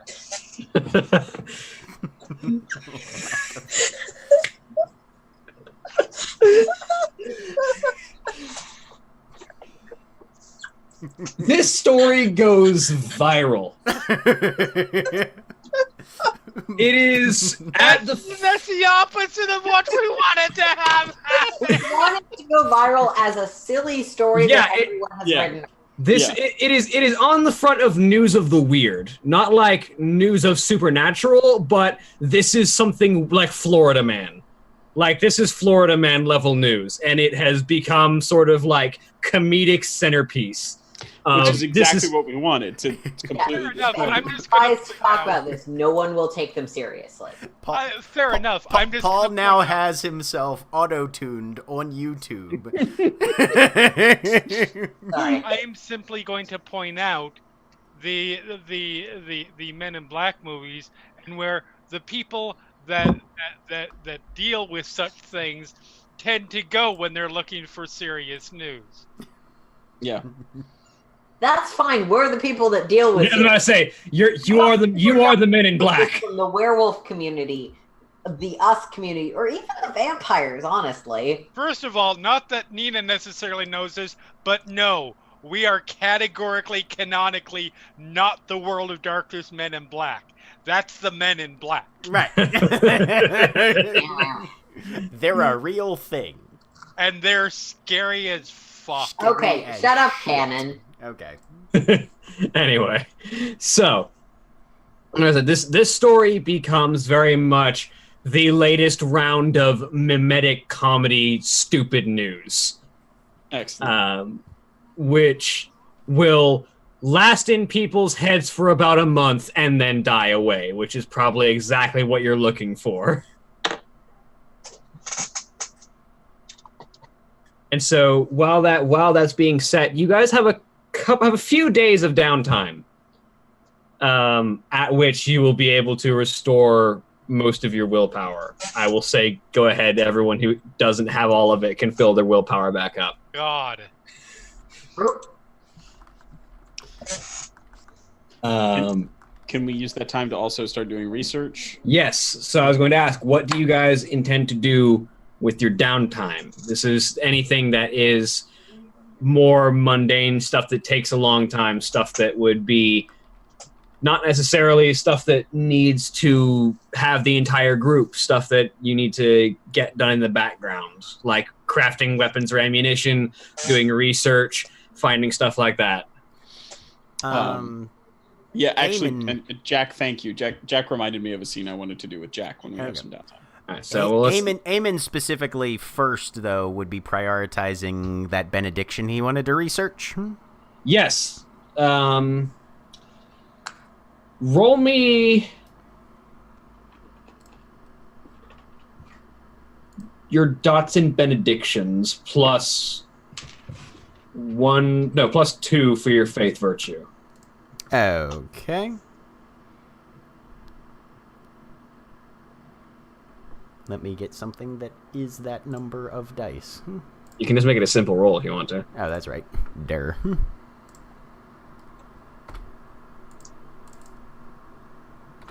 Plus 2 for faith, you said? Yes. 3 successes. Nice. So having spent the requisite experience points, you would be able to pick up that benediction over the course of the downtime. Nice. All right, that's everything that he needed to do that didn't involve other people. All right, so top down, Nina, did you have anything that you needed to do over this downtime? Nina, for this period of time, more or less vanishes. She will either be down in her studio or out somewhere at a bar or something like that. She is completely isolating herself from everybody else. Okay. I mean, vaguely self-destruct. Just vaguely. I mean, not hardcore, not Not passed out drunk in a ditch. I mean, this is the world of darkness. That's vaguely self-destruct. So Jack, you got your benediction. Anything else you need to do over the downtime? Just the thing with Paul. Okay. So we'll handle that in a minute. Holly, anything that you need to do over the course of downtime? Astrid wants to grab that file that Sean had on Jonas, and she wants to do some investigating on his disappearance. I mean, you know where he disappeared. You were there. Well, yes, but she wants to do some investigating to try to see if she can find out where he is. Okay. So we'll handle that in a minute as well. So Craig, anything you need to do other than that conversation over the downtime? I think just sort of in general, Colleen is kind of laying low. Yeah. At the place. I think in general, he will probably stay there. Just make sure that she's doing okay. There's been a lot of really crazy stuff going on, and while I know that is a relative thing for someone with her upbringing, I'd just make sure that she's, I don't want to say distracted. Ah, we lost Craig. What's camera? It's a mid-sentence. Darn it, Zoom. Okay, well, while he's coming back, Aaron, anything that you needed to do over the course of that downtime? So I know you said things you're doing individually, but helping establish that hand wave base, get that squared away completely. Okay. And Drew is probably, every time someone goes looking for him, asleep. Which I think William can, Spending a decent amount of time trying to see if you can get any notable visions. Sorry about not that. necessarily even trying for anything notable, just lonely. Just reflecting and sort of just living vicariously through memories. Is of things that aren't necessarily important, but that's Connecting with someone just ever so faintly as much as possible. Yeah. So Craig, Downtime, people, time to display your damage. So Craig, what were you in the middle of saying when you cut out? Yes, I apologize for that. I think there's been so much stuff going on. Paul is I think, in addition to what we're going to be doing with Eamon, is kind of trying to let Colleen have a normal couple of days, which is maybe a new experience for her. Just maybe she's what, about 16? Yeah. So he's his frame of reference for what kids are into is probably 4 or 5 years a little younger than what she is. So he's probably coming up with stuff that is maybe a little young for her, but is still making references and just trying to give her things that she can do that aren't horrible and don't involve having to drug herself so that evil owls don't come and get her. Want to go to the zoo? Atlanta Zoo's not bad. Yeah, actually. No, but it's the stereotypical thing that, distant parents get age range wrong for. Yeah. Well, I think I mean it might be that kind of thing, but I think it's also like he gets her like the Dark Materials trilogy or something, which is something that I would imagine his daughter is super into right now. We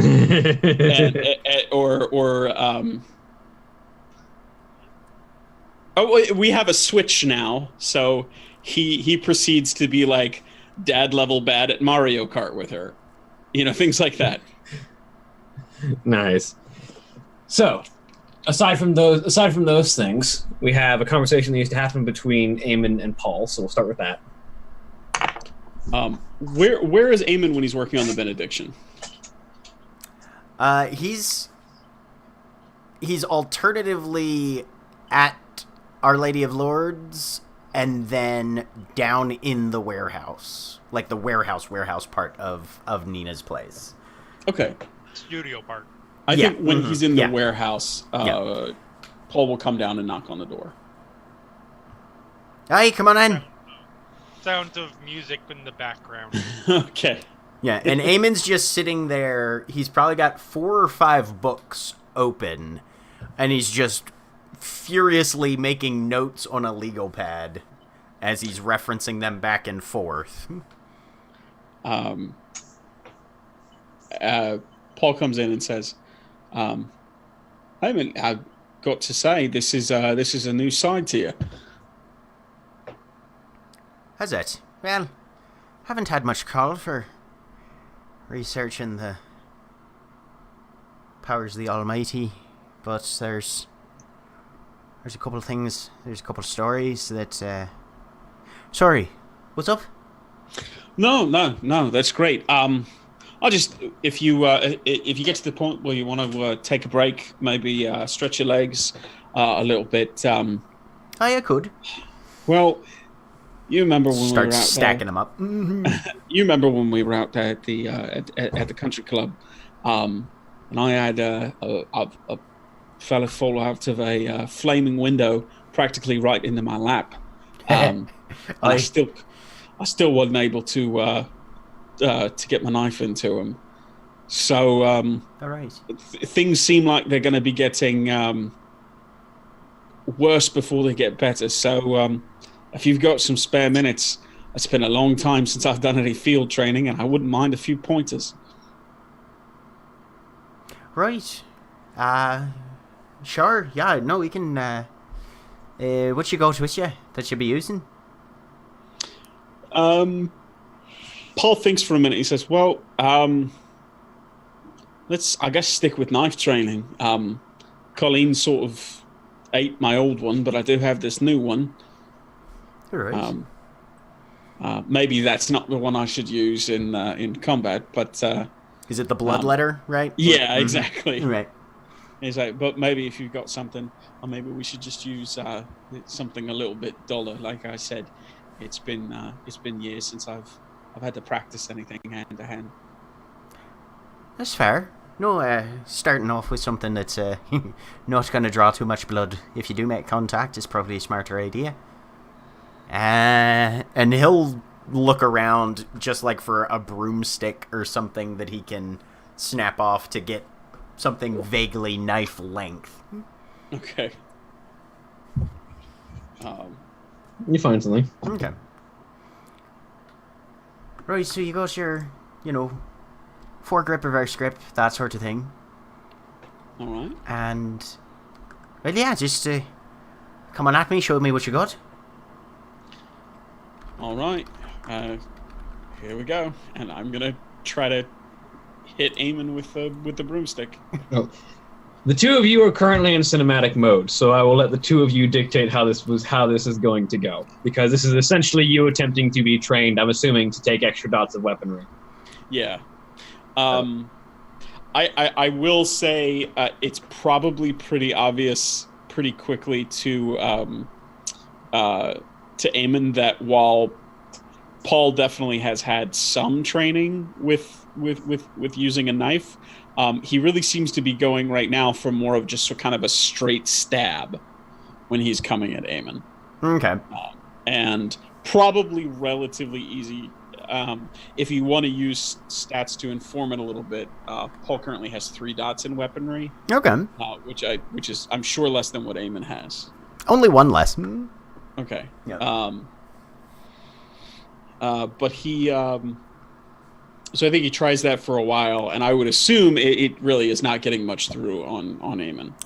Eamon will be basically dodging the entire time, talking about how, when you're fighting, if you're on the defensive, distance is your greatest ally, getting out of the way, trying to figure out, look, if it's coming at you in a straight line, get out of the line, that sort of thing.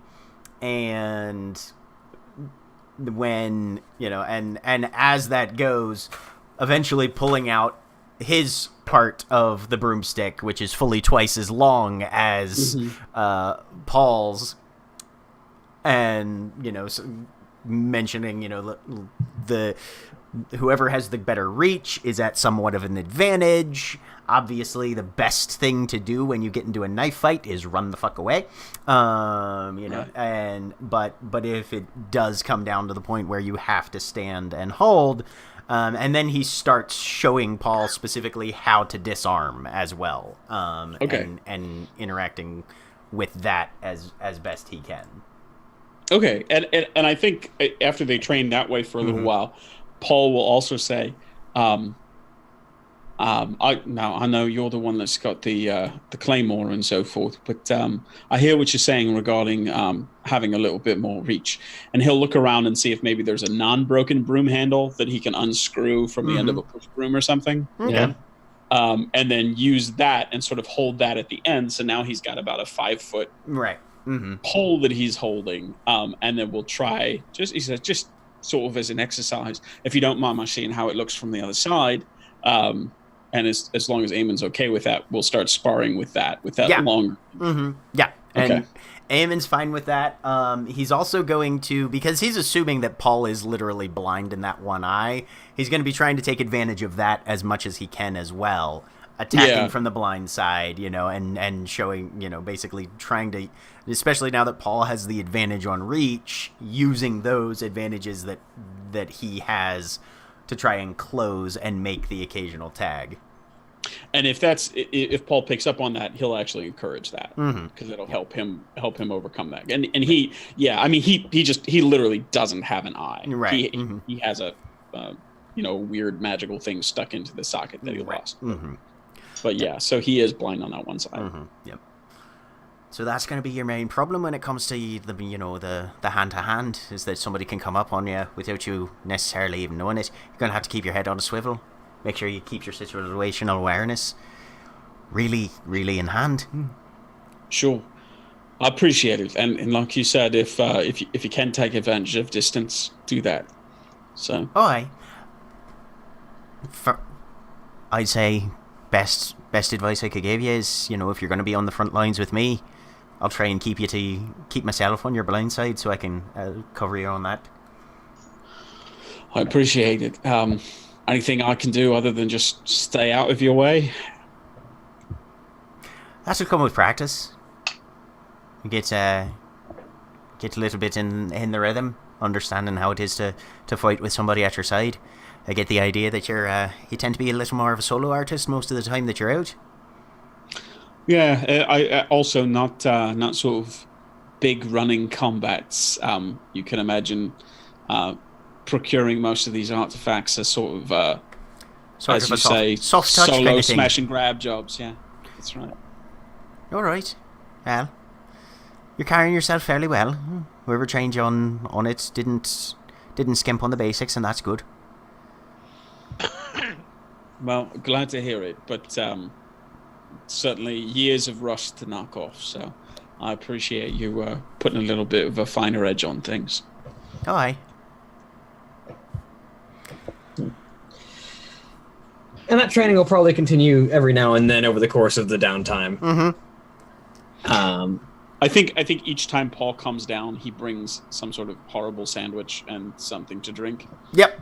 Sounds good. And then Astrid, you doing some investigation.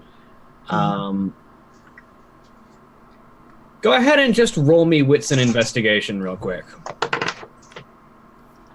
Can I add a willpower to this? Sure.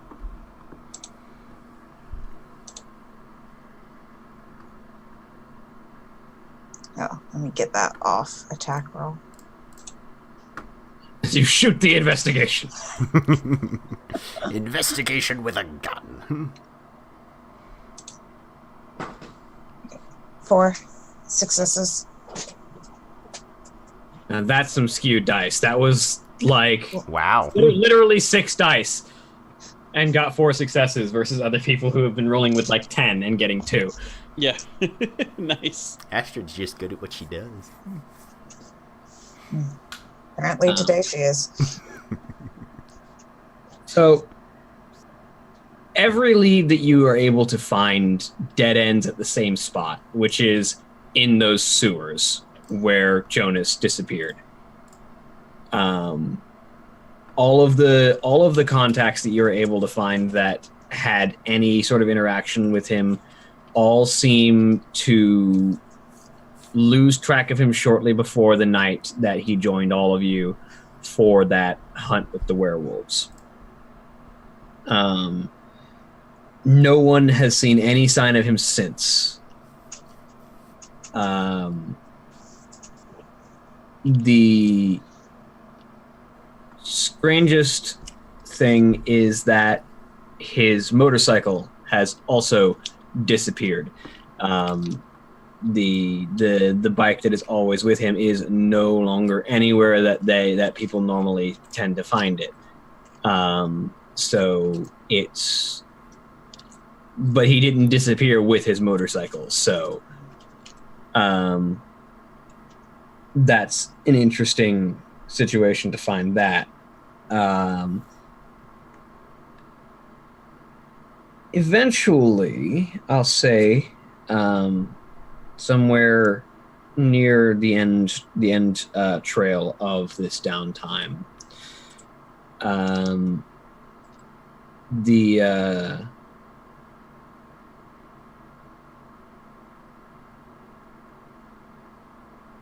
I'll say that you've probably brought Archer in on this as well, because he was Archer's mentor too. And the two of you have probably been working together on trying to see what you can find, him during the night, you during the day.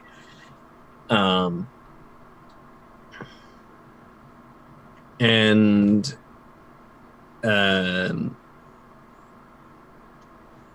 eventually the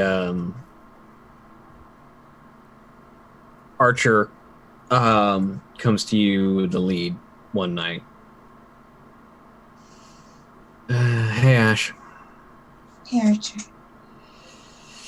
So, asking around the groups of my people, one of the Nosferatu said that she had potential contact with someone. One of the spell slingers, one of the mages.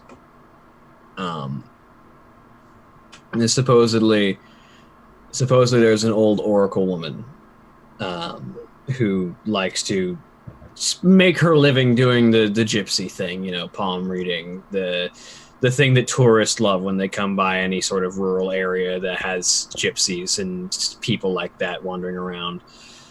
The stereotypical gypsy. I won't even say Romani because that's not what they are. But this woman, they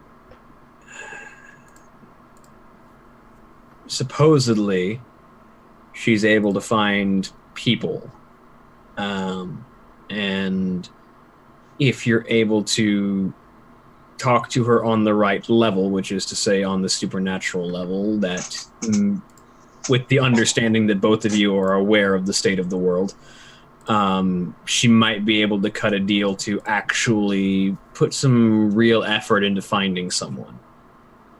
I don't know what that's going to turn up with, but she's usually active somewhere around Social Circle, which is a bit of a drive, but she tends to roam somewhere between Social Circle and Helen. So you've got a pretty wide range, but those are the two major areas. Which, tourist areas, like rural tourist areas, biker areas, you find stuff like that around there. But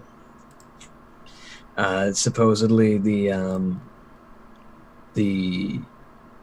name of the woman is Madame Sarkova.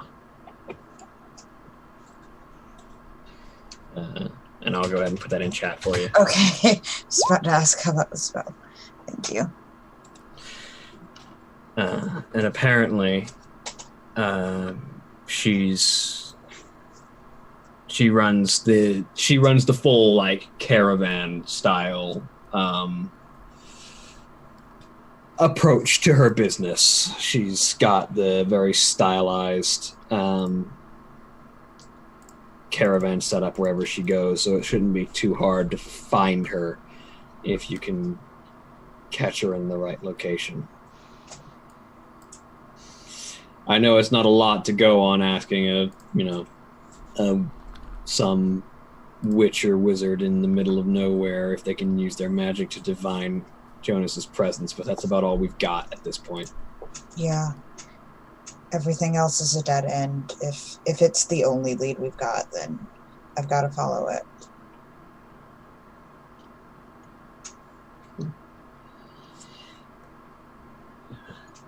I've been asking Alexander if he saw anything that night, and the thing that he notes is particularly unusual is that he specifically didn't see anything, which, to understand his meaning, he's fairly perceptive, and that is a bit of an oddity that something as dramatic as a person disappearing completely evaded his senses. So my guess is whoever we're dealing with, if it was indeed a person that took him, isn't a slouch. So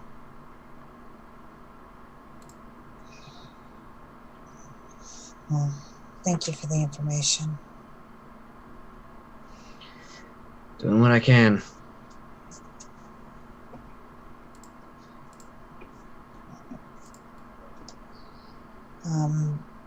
Then she will try to do some investigating to figure out where this Madame Zerkova is.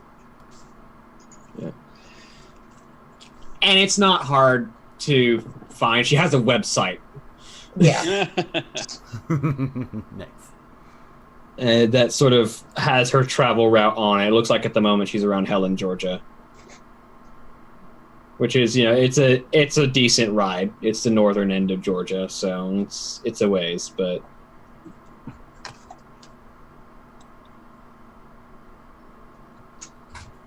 All right. After that, she'll probably go back to the group.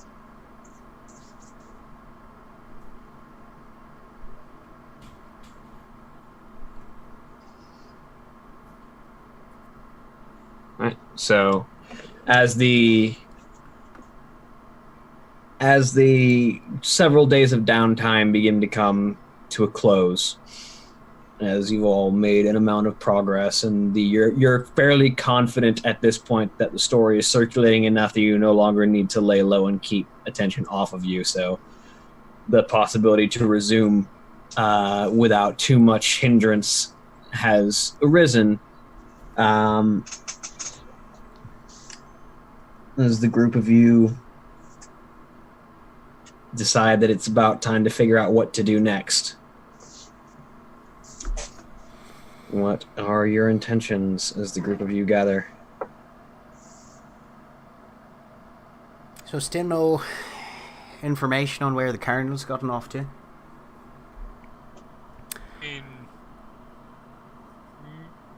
Nina will gather if she is gathered. Does anyone intend to gather? We're Nina? not going. If feel like- there's a Yeah. pre-agreed time, he's not meeting it at this point. I feel like if, like, it seems like everyone is together and we've checked all of the, okay, we're out of the red danger zone and back into the yellow danger zone. Right. Yeah, Nina's presumably downstairs sometimes, so Most of the Drew time. will, hey, knock knock on the studio door. Realizes it's soundproofed. Yep. Planning next moves if you're interested. Seems like we're All right, I'll be up.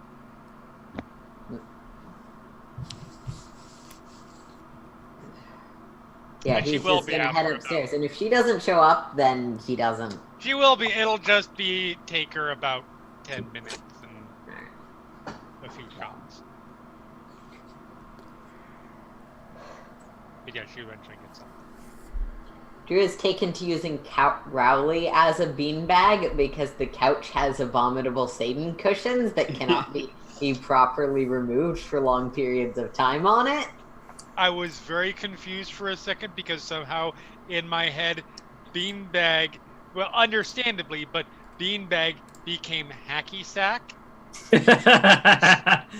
No, I'm not kicking my demon dog. I'm not That's where- your that's where I Grantera was character.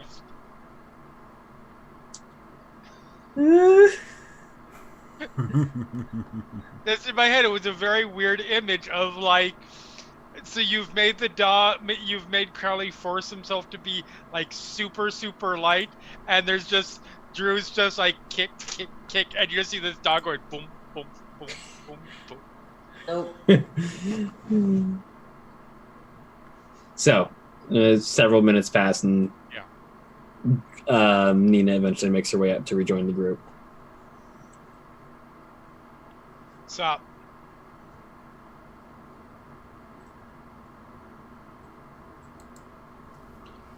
Are you feeling all right? I'm peachy. What's the plan? Well, let's see what we can put together. Okay. I just realized I said I was going to do research and then didn't actually do any.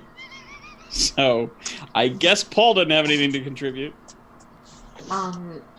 Unless I can retroactively do so. Changelings and werewolves are probably as updated as we want them to be, and neither of them have contacted us with additional information. Vampires, we're still looking for the Colonel. Question. Mm-hmm. I'm pulling out my phone really quick and texting Shakes. Are you still alive? Please text back. This is just Jack not remembering as a player. Did we ever figure out what was getting pulled off of all those computers we looted from the Colonels? That's a good question. I know I did it. I was Yeah, gonna say, because I just don't remember if we ever got the I thought result. There was a, ultimately it's going of to that. finish tomorrow. Yeah. So that is a thing that would have come up over the course of the downtime as well. So I'll cover that in a second. Nina, like a half minute later, you get a text back that just says no. No, fucking seriously. Just make me certain this isn't some psycho serial killer with a phone they're not supposed to have. I'm fine.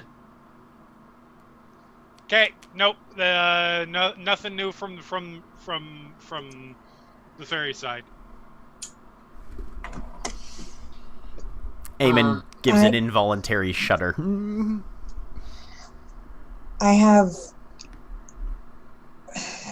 I guess, the closest thing to a lead on Jonas's disappearance. Okay.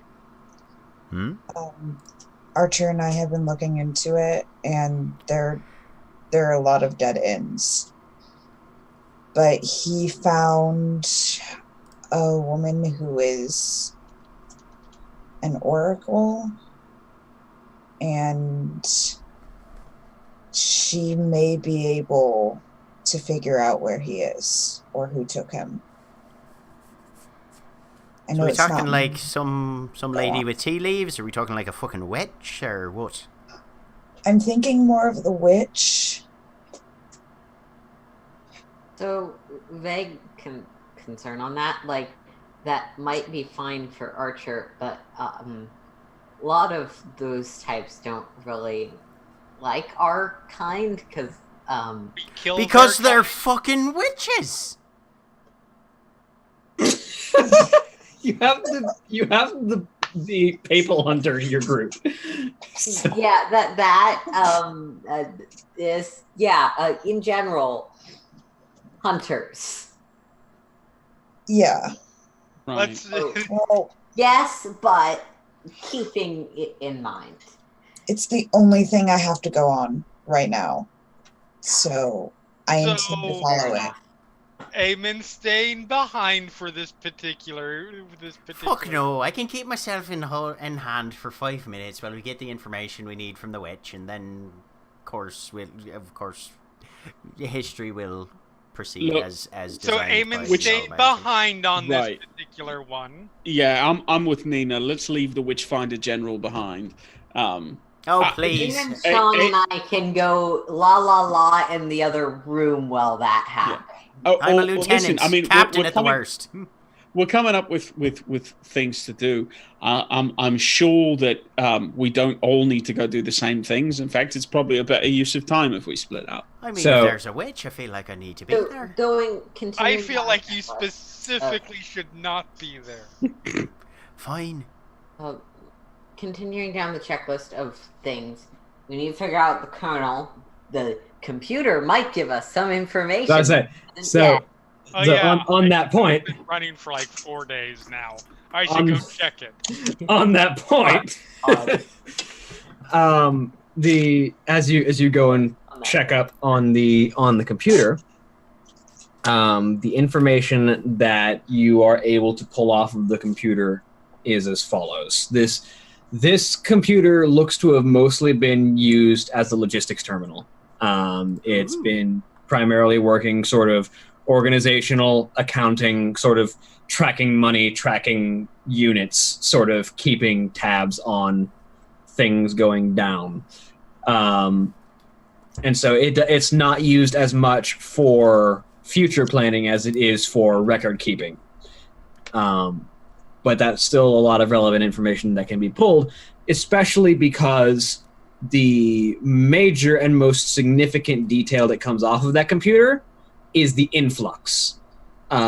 Because it looks like, according to this computer, that not only have vampires just sort of been arriving in the area a lot, the Colonel and his men are actively bringing vampires into the area, like shipping them from other places in the world and bringing them here.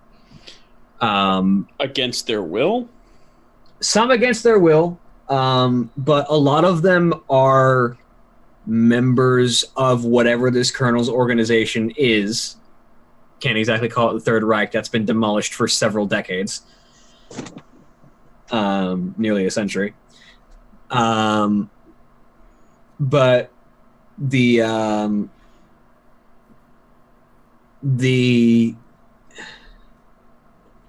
he seems to be the best that you can determine is building a small army of vampires. And they're staying dispersed in a lot of ways, but there is still a significant enough contingent of them always moving with the Colonel at one time that wherever he is setting up base is essentially a small contingent of vampires strong. If this is a set of records, does it show paying tax records or other things? It shows monetary transactions, but you would hazard a guess that none of these are going to be tracked on tax records. Okay. Well, or just or anything to help us get an address. It definitely looks like most of these are transactions from foreign accounts. Okay. So What about paying power bills? that seems to be handled, as far as you can tell. The transactions for utilities seems to be handled through third parties and usually in cash. Anything that we can find, probably also cash payments too, but just because it's something specific and it might stick out, about constructing coffin-shaped alcoves in a basement. Looking through, you do find a couple of notations that is just renovations. Okay. All right. Okay. I thought it was worth a shot. Right, so we need some sort of radar that tells us where there's knots of vampires scattered about the area. You do notice that while it doesn't have future plans, it does have a list of previous locations as well as old routes that the Colonel has taken. So you might be, if you took the time, well, not really the time, if you wanted to attempt, you could probably, not necessarily a pinpoint location because apparently he's got a mobile fortress, but potentially get a general area to narrow down your search by sort of extrapolating based on his previous patterns. Oh yeah. Okay. Yeah. This is probably manifesting annoyingly by Paul sort of reading over Nina's shoulder as she's going through the computer and shouting out suggestions that may or may not be welcome. But that's the majority of what's on. And again, there's a few extra things. Like I say, it's a record keeping computer, so this is their little black book. Okay.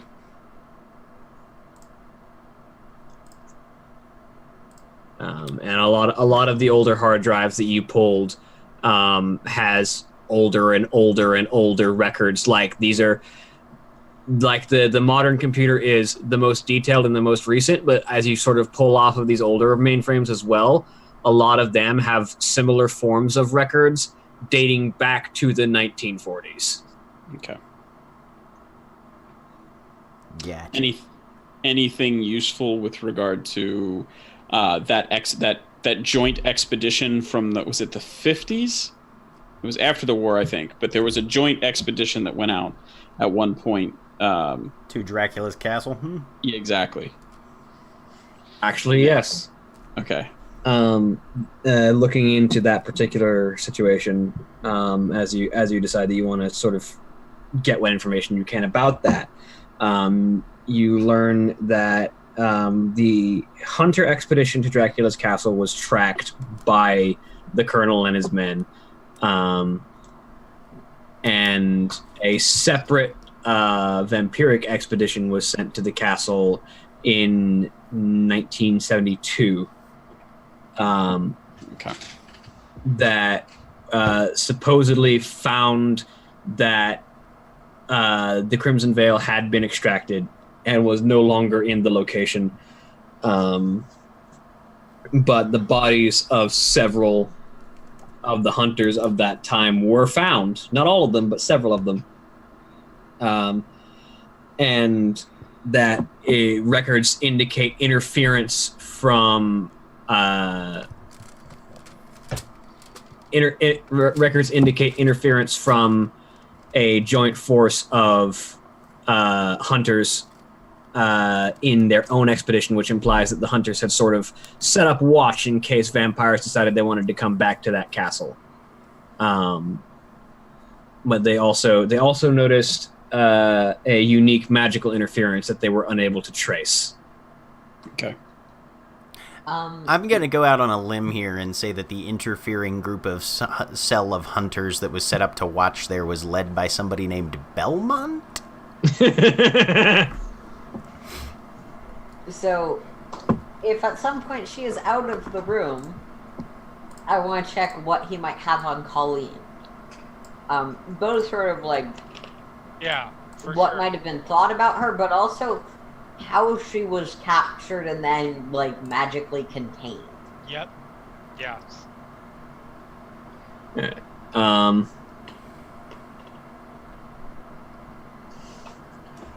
So the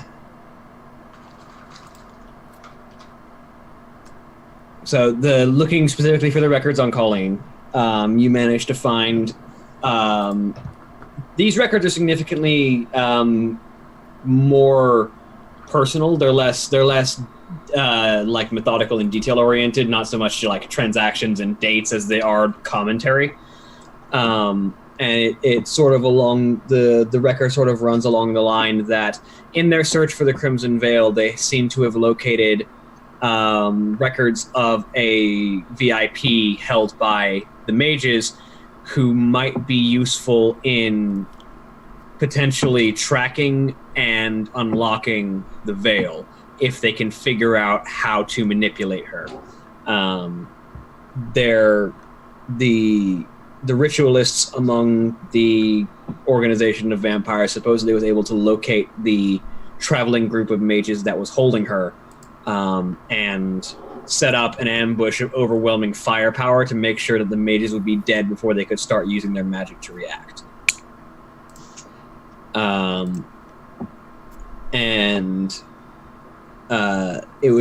There's further notation that comes in later about the girl herself, which is mostly commentary on how the girl's powers are still very nascent and sort of tied to her objective measures of reality. There's a notation that the person who can shape the mind of a young teenage girl can potentially shape the abilities of the mage. And it was noted that she was kept docile using the abilities of the vampires whose specialties are in the managing of minds. Those who have either post-hypnotic or mental suppressive abilities were used to keep her from being mentally active enough to either utilize her powers or accidentally escape. At this point, Nina's pauses, gets up. I need to go lock a dresser drawer in my bedroom. Hold on just a second. Comes back. Insight check on that, maybe. Okay. Empathy, but You roll wits and empathy. Yeah. Okay, insight is not a roll in this, but empathy, I'm gonna argue my discern intent thing is pretty much insight. What is it? Wits and empathy usually? Yeah, wits and empathy, yeah. And +1 for. I mean, she's not gonna be. Not against Paul. No, Yeah. I was rolling the same thing. Oh. Yeah. Yeah. No. I'll try that too. Okay. 1. So it's up to you, Jeremy. So, I mean, 0 success is hard to read. But she's worried about something in her room. Someone getting access to it. Mm-hmm. She's worried about her drawer of drugs and potentially fucking with someone's perception of realities right now. Yep. Fair enough. Makes sense. No, it's really fitting that Drew that goes over his tiny little head.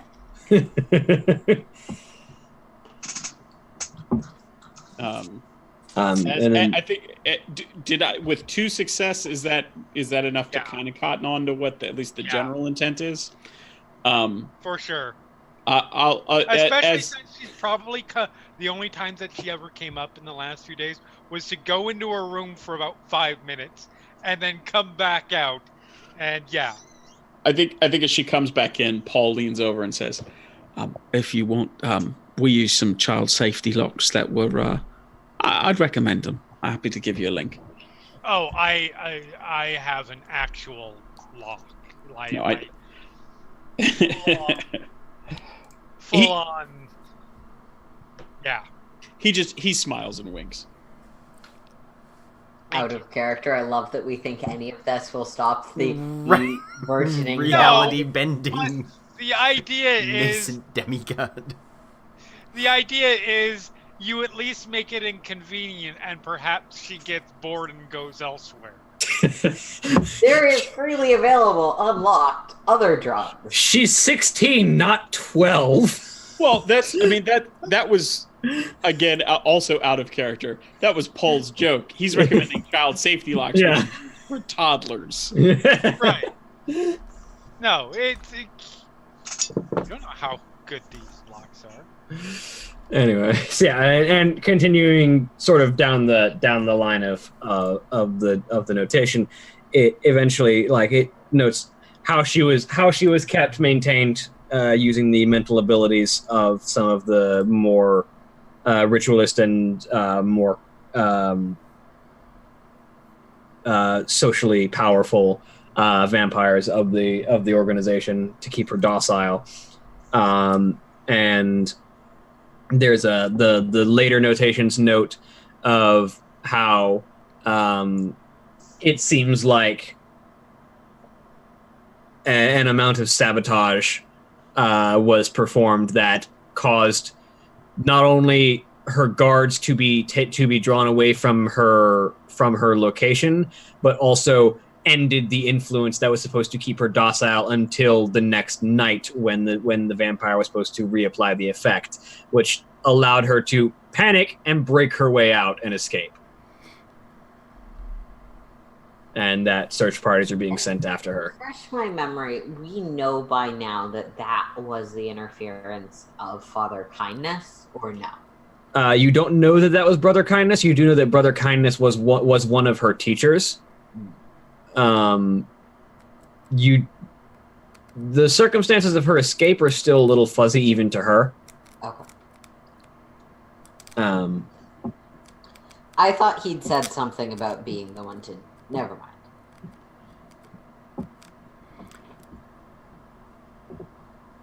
So we need to chase down the Colonel. Some of you need to go talk to a witch, which I still think I should be there for, even if I'm just there to, keep an eye out, make sure she doesn't do anything unpleasant to Alias. I can manage to keep my murderous impulses in check for at least a day. Oh, but who else are we going to have head the investigation to track down the vampire? Right. Well, we don't necessarily need to do all of these things at the exact same time, because we also have two fucking slasher psycho fire people running around. Yeah, list. I had a list. I mean, Thank you, Slashers. Drew.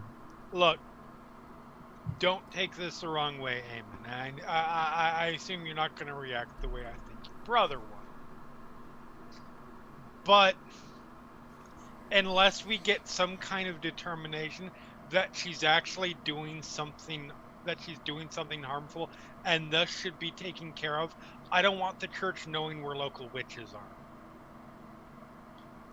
Well, how are we going to figure out whether or not they're doing something wrong that needs to be taken care of, unless you have somebody show up and give it a little bit of a look-see? I'm kind of on Eamon's side. If she's doing nothing wrong, that's great. As long as she's not drawing her power and pledging her allegiance to Satan.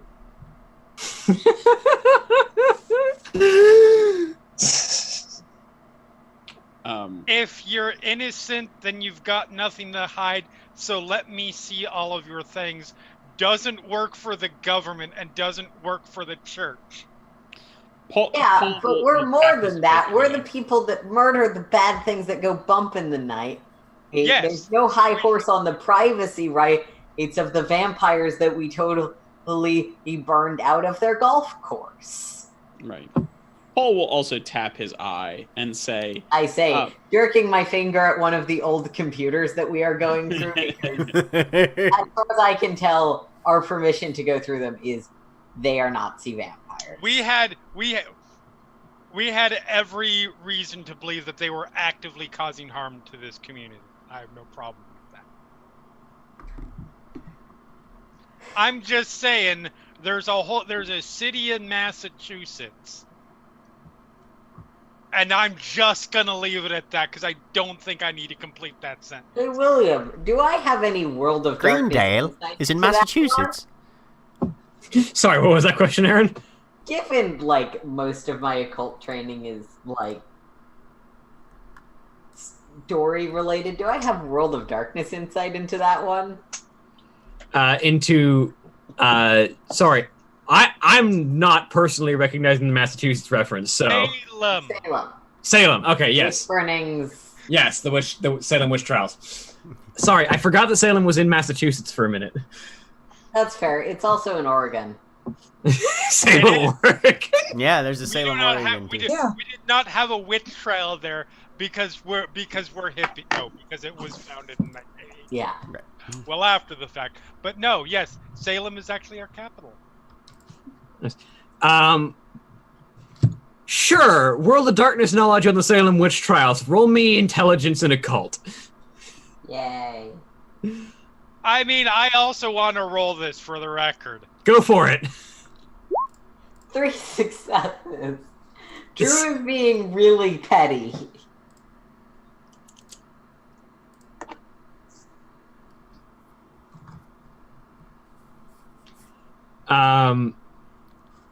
It is common knowledge that the witches at Salem were a cover up. The Salem witch trials was one of the earlier attempts of the burgeoning hunter orders to practice an amount of misdirection. Because the deaths and burning at the stake of the witches on hand was more of a cover-up for the mages who were active in the background in the community. Because while the mages thought that they had thrown everyone off with the civilians that were getting burned, small groups of hunters were able to make attacks in that area. But what went very, very wrong was the presence of werewolves at the time, who did not take kindly to random civilians being burnt at the stake. Because it fucks up the spirit world when you do that sort of shit. Yeah, a little bit. And also, if anybody's going to kill random humans, by God, it's going to be werewolves during the Impergium.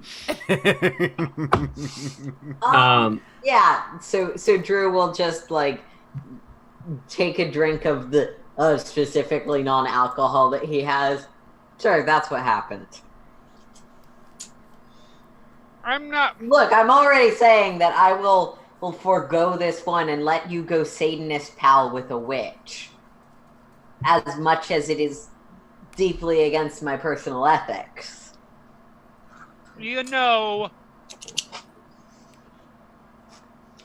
I'm curious. What do you think of New Agey pagan types? If they are pledging their allegiance to a form of Satan, I am strongly opposed to them. If they are using supernatural powers in connection with if they're pledging allegiance to a form of Satan, they are monsters and demons to be dealt with. I didn't say any of that. I said pagans in a general sense. People who don't specifically name Satan or Lucifer or so on or so forth. People who give their dedication to Zeus or Hecate or like the werewolves do Gaia. No, I don't have a problem with that because I'm not related to those people. Okay, but you realize that the belief structure is that they are simply providing a name for the same power that you do and that everybody else does. And well, I don't think Eamon and my powers come from the same source. You can disagree with that, but I know better. I'm not making any judgment either way. I'm certainly not saying that the god powers and, well... Look, you can technically be drawing powers from Satan. I am. Mm-hmm. All of the supernaturals are. Okay. And Wrong, be but an okay. okay person. You just have to specifically not be a Satanist and not. There are more extremists in my order, but like for me, the issue is if they're using their powers to enact evil or in the practice and following of Satan. Because that's kind of the big bad at the core root of all of this. Okay. And the things that I hunt. Okay. Eamon is sitting at the table, wondering if it would be inappropriate to utilize Saint Eurosia to just break up an argument. Let me ask you one more hypothetical here. If somebody writes a fictional story and presents The a context depiction of their work of as the devil, presents a depiction of the devil as anything other than the worst thing on the planet, are they evil and need to be dealt with? no. Just thinking that the devil might not be all that bad is not the problem. Drawing power from the devil is the problem. Well, that's good. At least Milton's off your list. Don't understand your problem with me. Guys, there are more important things that need to be dealt with right now. Like I said, I'm fine with not with my computer shutting down. God damn it. What's happening? I was gonna- I think my monitor died, but I'm still here. Hi. Yeah, you're still here. We can see you. Okay. Don't know what happened. I'll try and fix it when I'm not in the middle of a conversation. Yeah, like I said, I am willing to forego the actual potential determining justice of this situation and let you guys find the people who might be able to find Jonas and just not ask. That is Don't ask, don't tell, except for not quite as awful. that is incredibly gracious and not judgy or condescending or fucked up in every possible way at all. I'm down with it. Can we have steered them into the van while this conversation is happening? So what's the plan?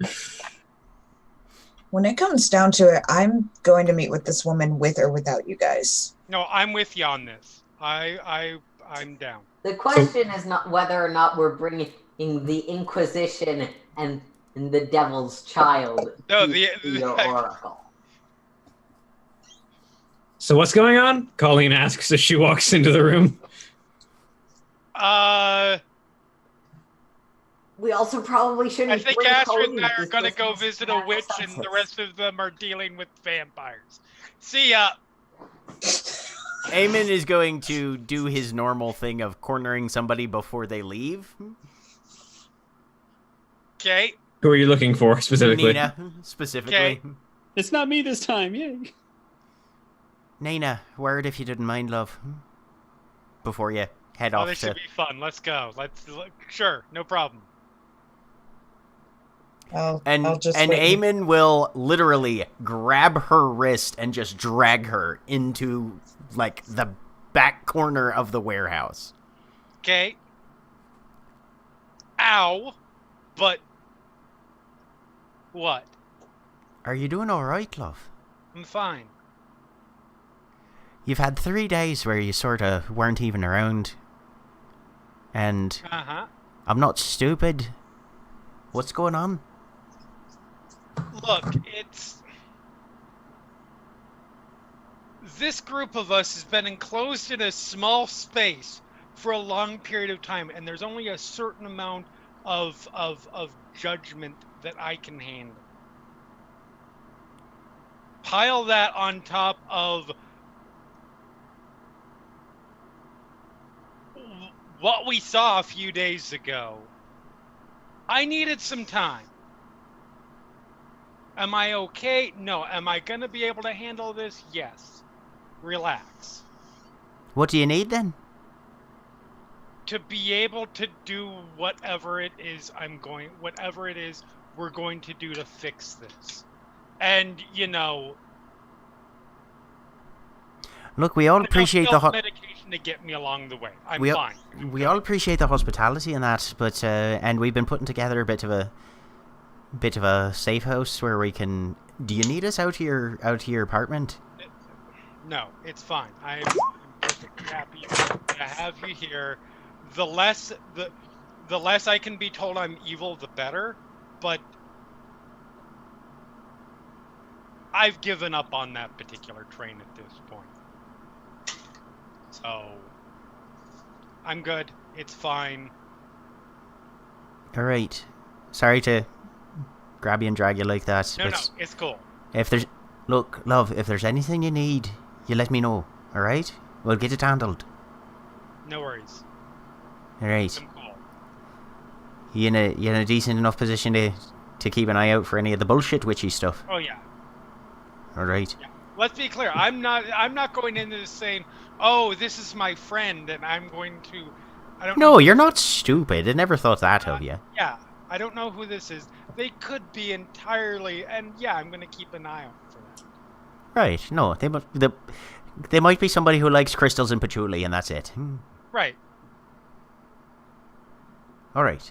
Or they might be somebody who likes crystals and patchouli and has powers, and that's fine to me, as long as they're not using them.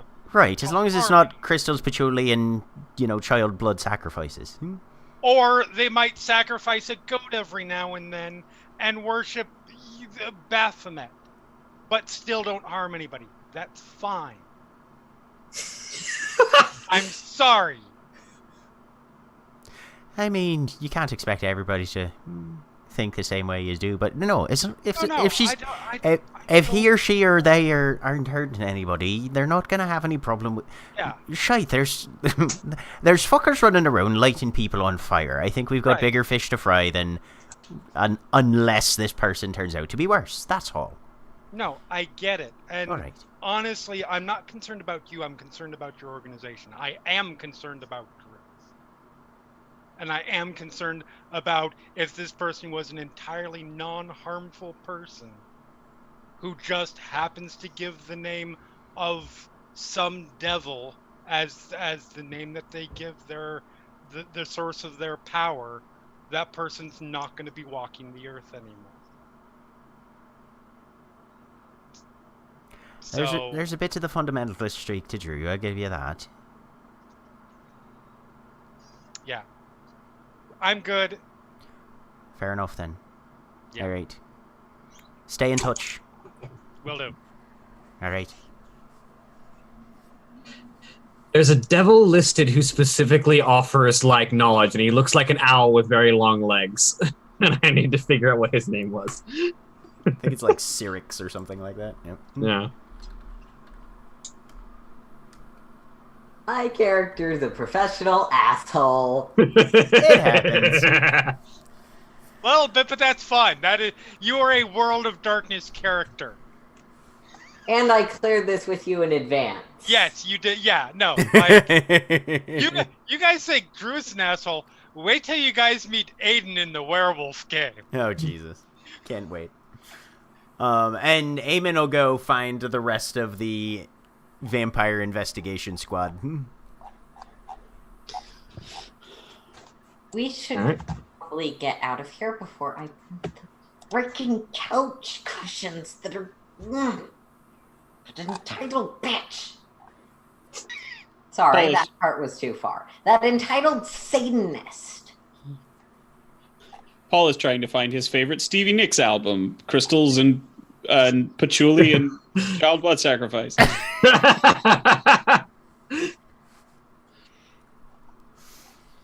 It was from her B-sides. Yeah. All right, yeah. So I think you can easily find us because we're outside trying to pretend like we didn't just eavesdrop on your conversation. I mean, yeah. Okay, sure. Right. So, ready to get on the road? See what we can find. More than ready. Let's get out of here. Right. Astrid. Yeah. Keep your gun unsnapped. I always do. Practice gun safety.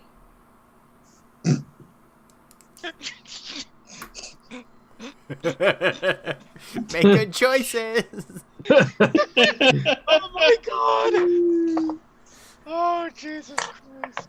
I feel like that is actually really important advice because I feel like there's a good number of hunters who died to their poor gun etiquette. Oh, 100%. Oh, yeah, Oh, definitely. yeah. Shit, here comes a werewolf. Let me grab this shotgun by the muzzle and drag it out of this duffel bag.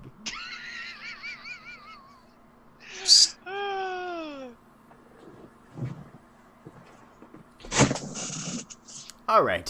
Eamon will drive wherever it is that we're going. All right. So I've actually lost the plot a little bit. Are we in two separate groups or all in one group? okay. Separate. Yeah. So okay. So one of you was a group that was heading for Helen Mhm. to try and meet up with this Madame Zarkova. Yep. Which is going to be Astrid and Nina. Is that it? The two of you? I believe so. Yep. Yeah. No, I'm going with that group too. Okay, so Astrid, Nina, and Craig. As All long right. as as long as Nina and Astrid are okay with Paul going. I mean, as long as you don't try to Yeah. steal anything for your secret or your secret artifact. I'm kidding. Yes, you're fine. Yeah, Paul, because Paul is one of the people who knows a lot about Right. mages, but isn't immediately in kill them for God mode. Yes. No. Yeah. No. That's I kill them for the opposition of Satan, not the glory of God. that. Oh, that's much better. Yes, I'm sorry. How dare I lump you in with the Witchfinders? Which is really Kidding. what we are. We're witch finders. We don't necessarily kill them unless we have to. Yeah, but Where what's is the percentage? Like 95.5? More like 98-2. I mean, if you want to go through historical witch documents, it's actually really interesting. Yeah. so is Colleen just being left at the apartment, Colleen or is not going to Madam whatever. Colleen's because coming with us on the vampire investigation. Supernatural, and we don't really want Colleen to be No, absolutely. Yeah. supernatural detected. Mhm. Okay, so Colleen's going with the vampire hunt. And so one half of you is heading for Madame Zarkova. The other half is heading to try and hunt down some information on vampires. How were you guys intending to what were you guys intending to look for that? We didn't get to that part of the conversation before Nina and Drew started arguing. It's true. We And I didn't. feel like that is a realization that we all come to in the van. I was assuming we were going to try and see if we could narrow things down based on those routes that we had seen Right. referenced Yeah, in that the computer data. Okay. Eamon would have been suggesting to see if we can at least cross-reference the geographic data with anything we may have heard over the past few days about movements or vampire activity. See if any of those match up. Drew would also be making a bid to look for things that might aesthetically or culturally appeal to this guy because he definitely seems to have an aesthetic. Yes. You know, neo-Nazi. Yeah. That's definitely a thing. Like, he was at a former plantation that he turned into a golf course, looking for places like that in conjunction with this other research. Oh yeah, are any of these routes headed to Stone Mountain?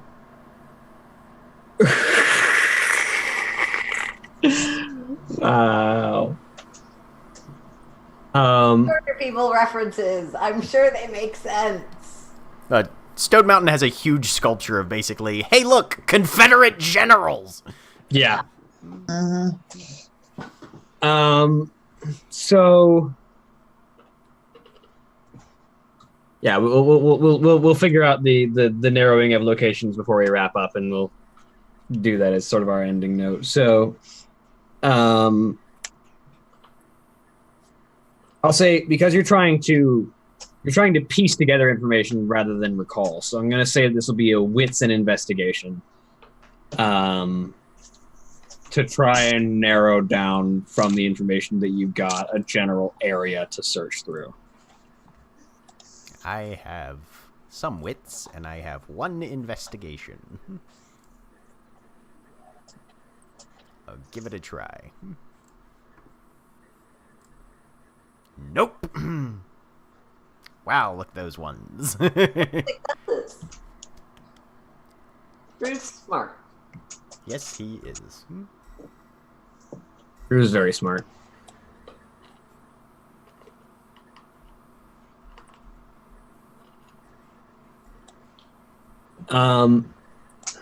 So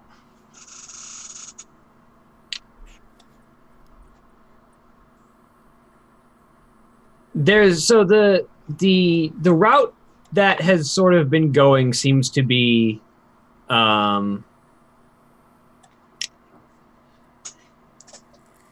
Drew, you have this moment of sensing pretension as you sort of get a look at the pattern, and you realize that it's drawing a Fibonacci spiral. Of course. Yeah, that tracks. You just get this sense of this guy being incredibly pretentious, because he thinks that he's being highly educated and drawing the golden mean with his attempts to sort of circumvent and navigate the area. Decides which of the people in his order are the most pure by the same metric. Yeah.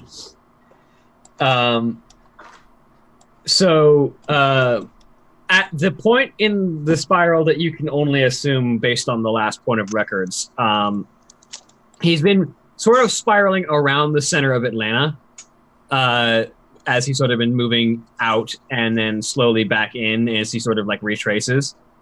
At the moment, you would guess that he's somewhere around between, which I kid you not is the name of a town in Georgia.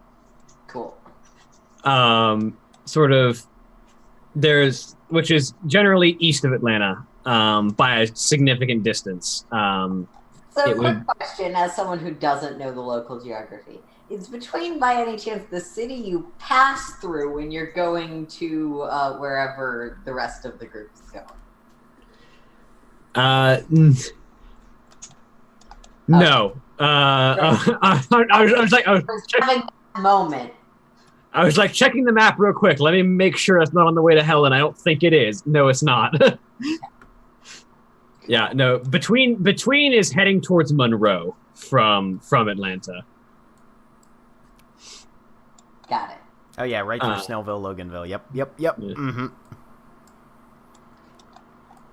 There's just that moment in my brain where it's like, oh, dum dum dum. We sent half of the party through a vampire nest. Nope. Got it. So you would imagine like somewhere around Bold Springs between and Walnut Grove, which is just a sort of curving around the east end of Atlanta and slowly drawing back south.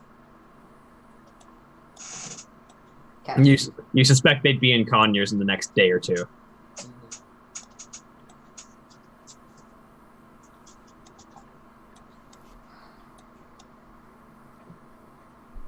And that's where you can sort of narrow down the general area. Tally-ho! All right. So as the two groups make their way out, as one heads east and one heads north, the two of you divide in different directions, with Colleen in tow for hunting vampires. And with the potential of the future ahead of you and potential new findings on your hunt laying before you, and that is where we'll go ahead and end for the week. So, say goodbye, everybody. Bye, everybody. Bye.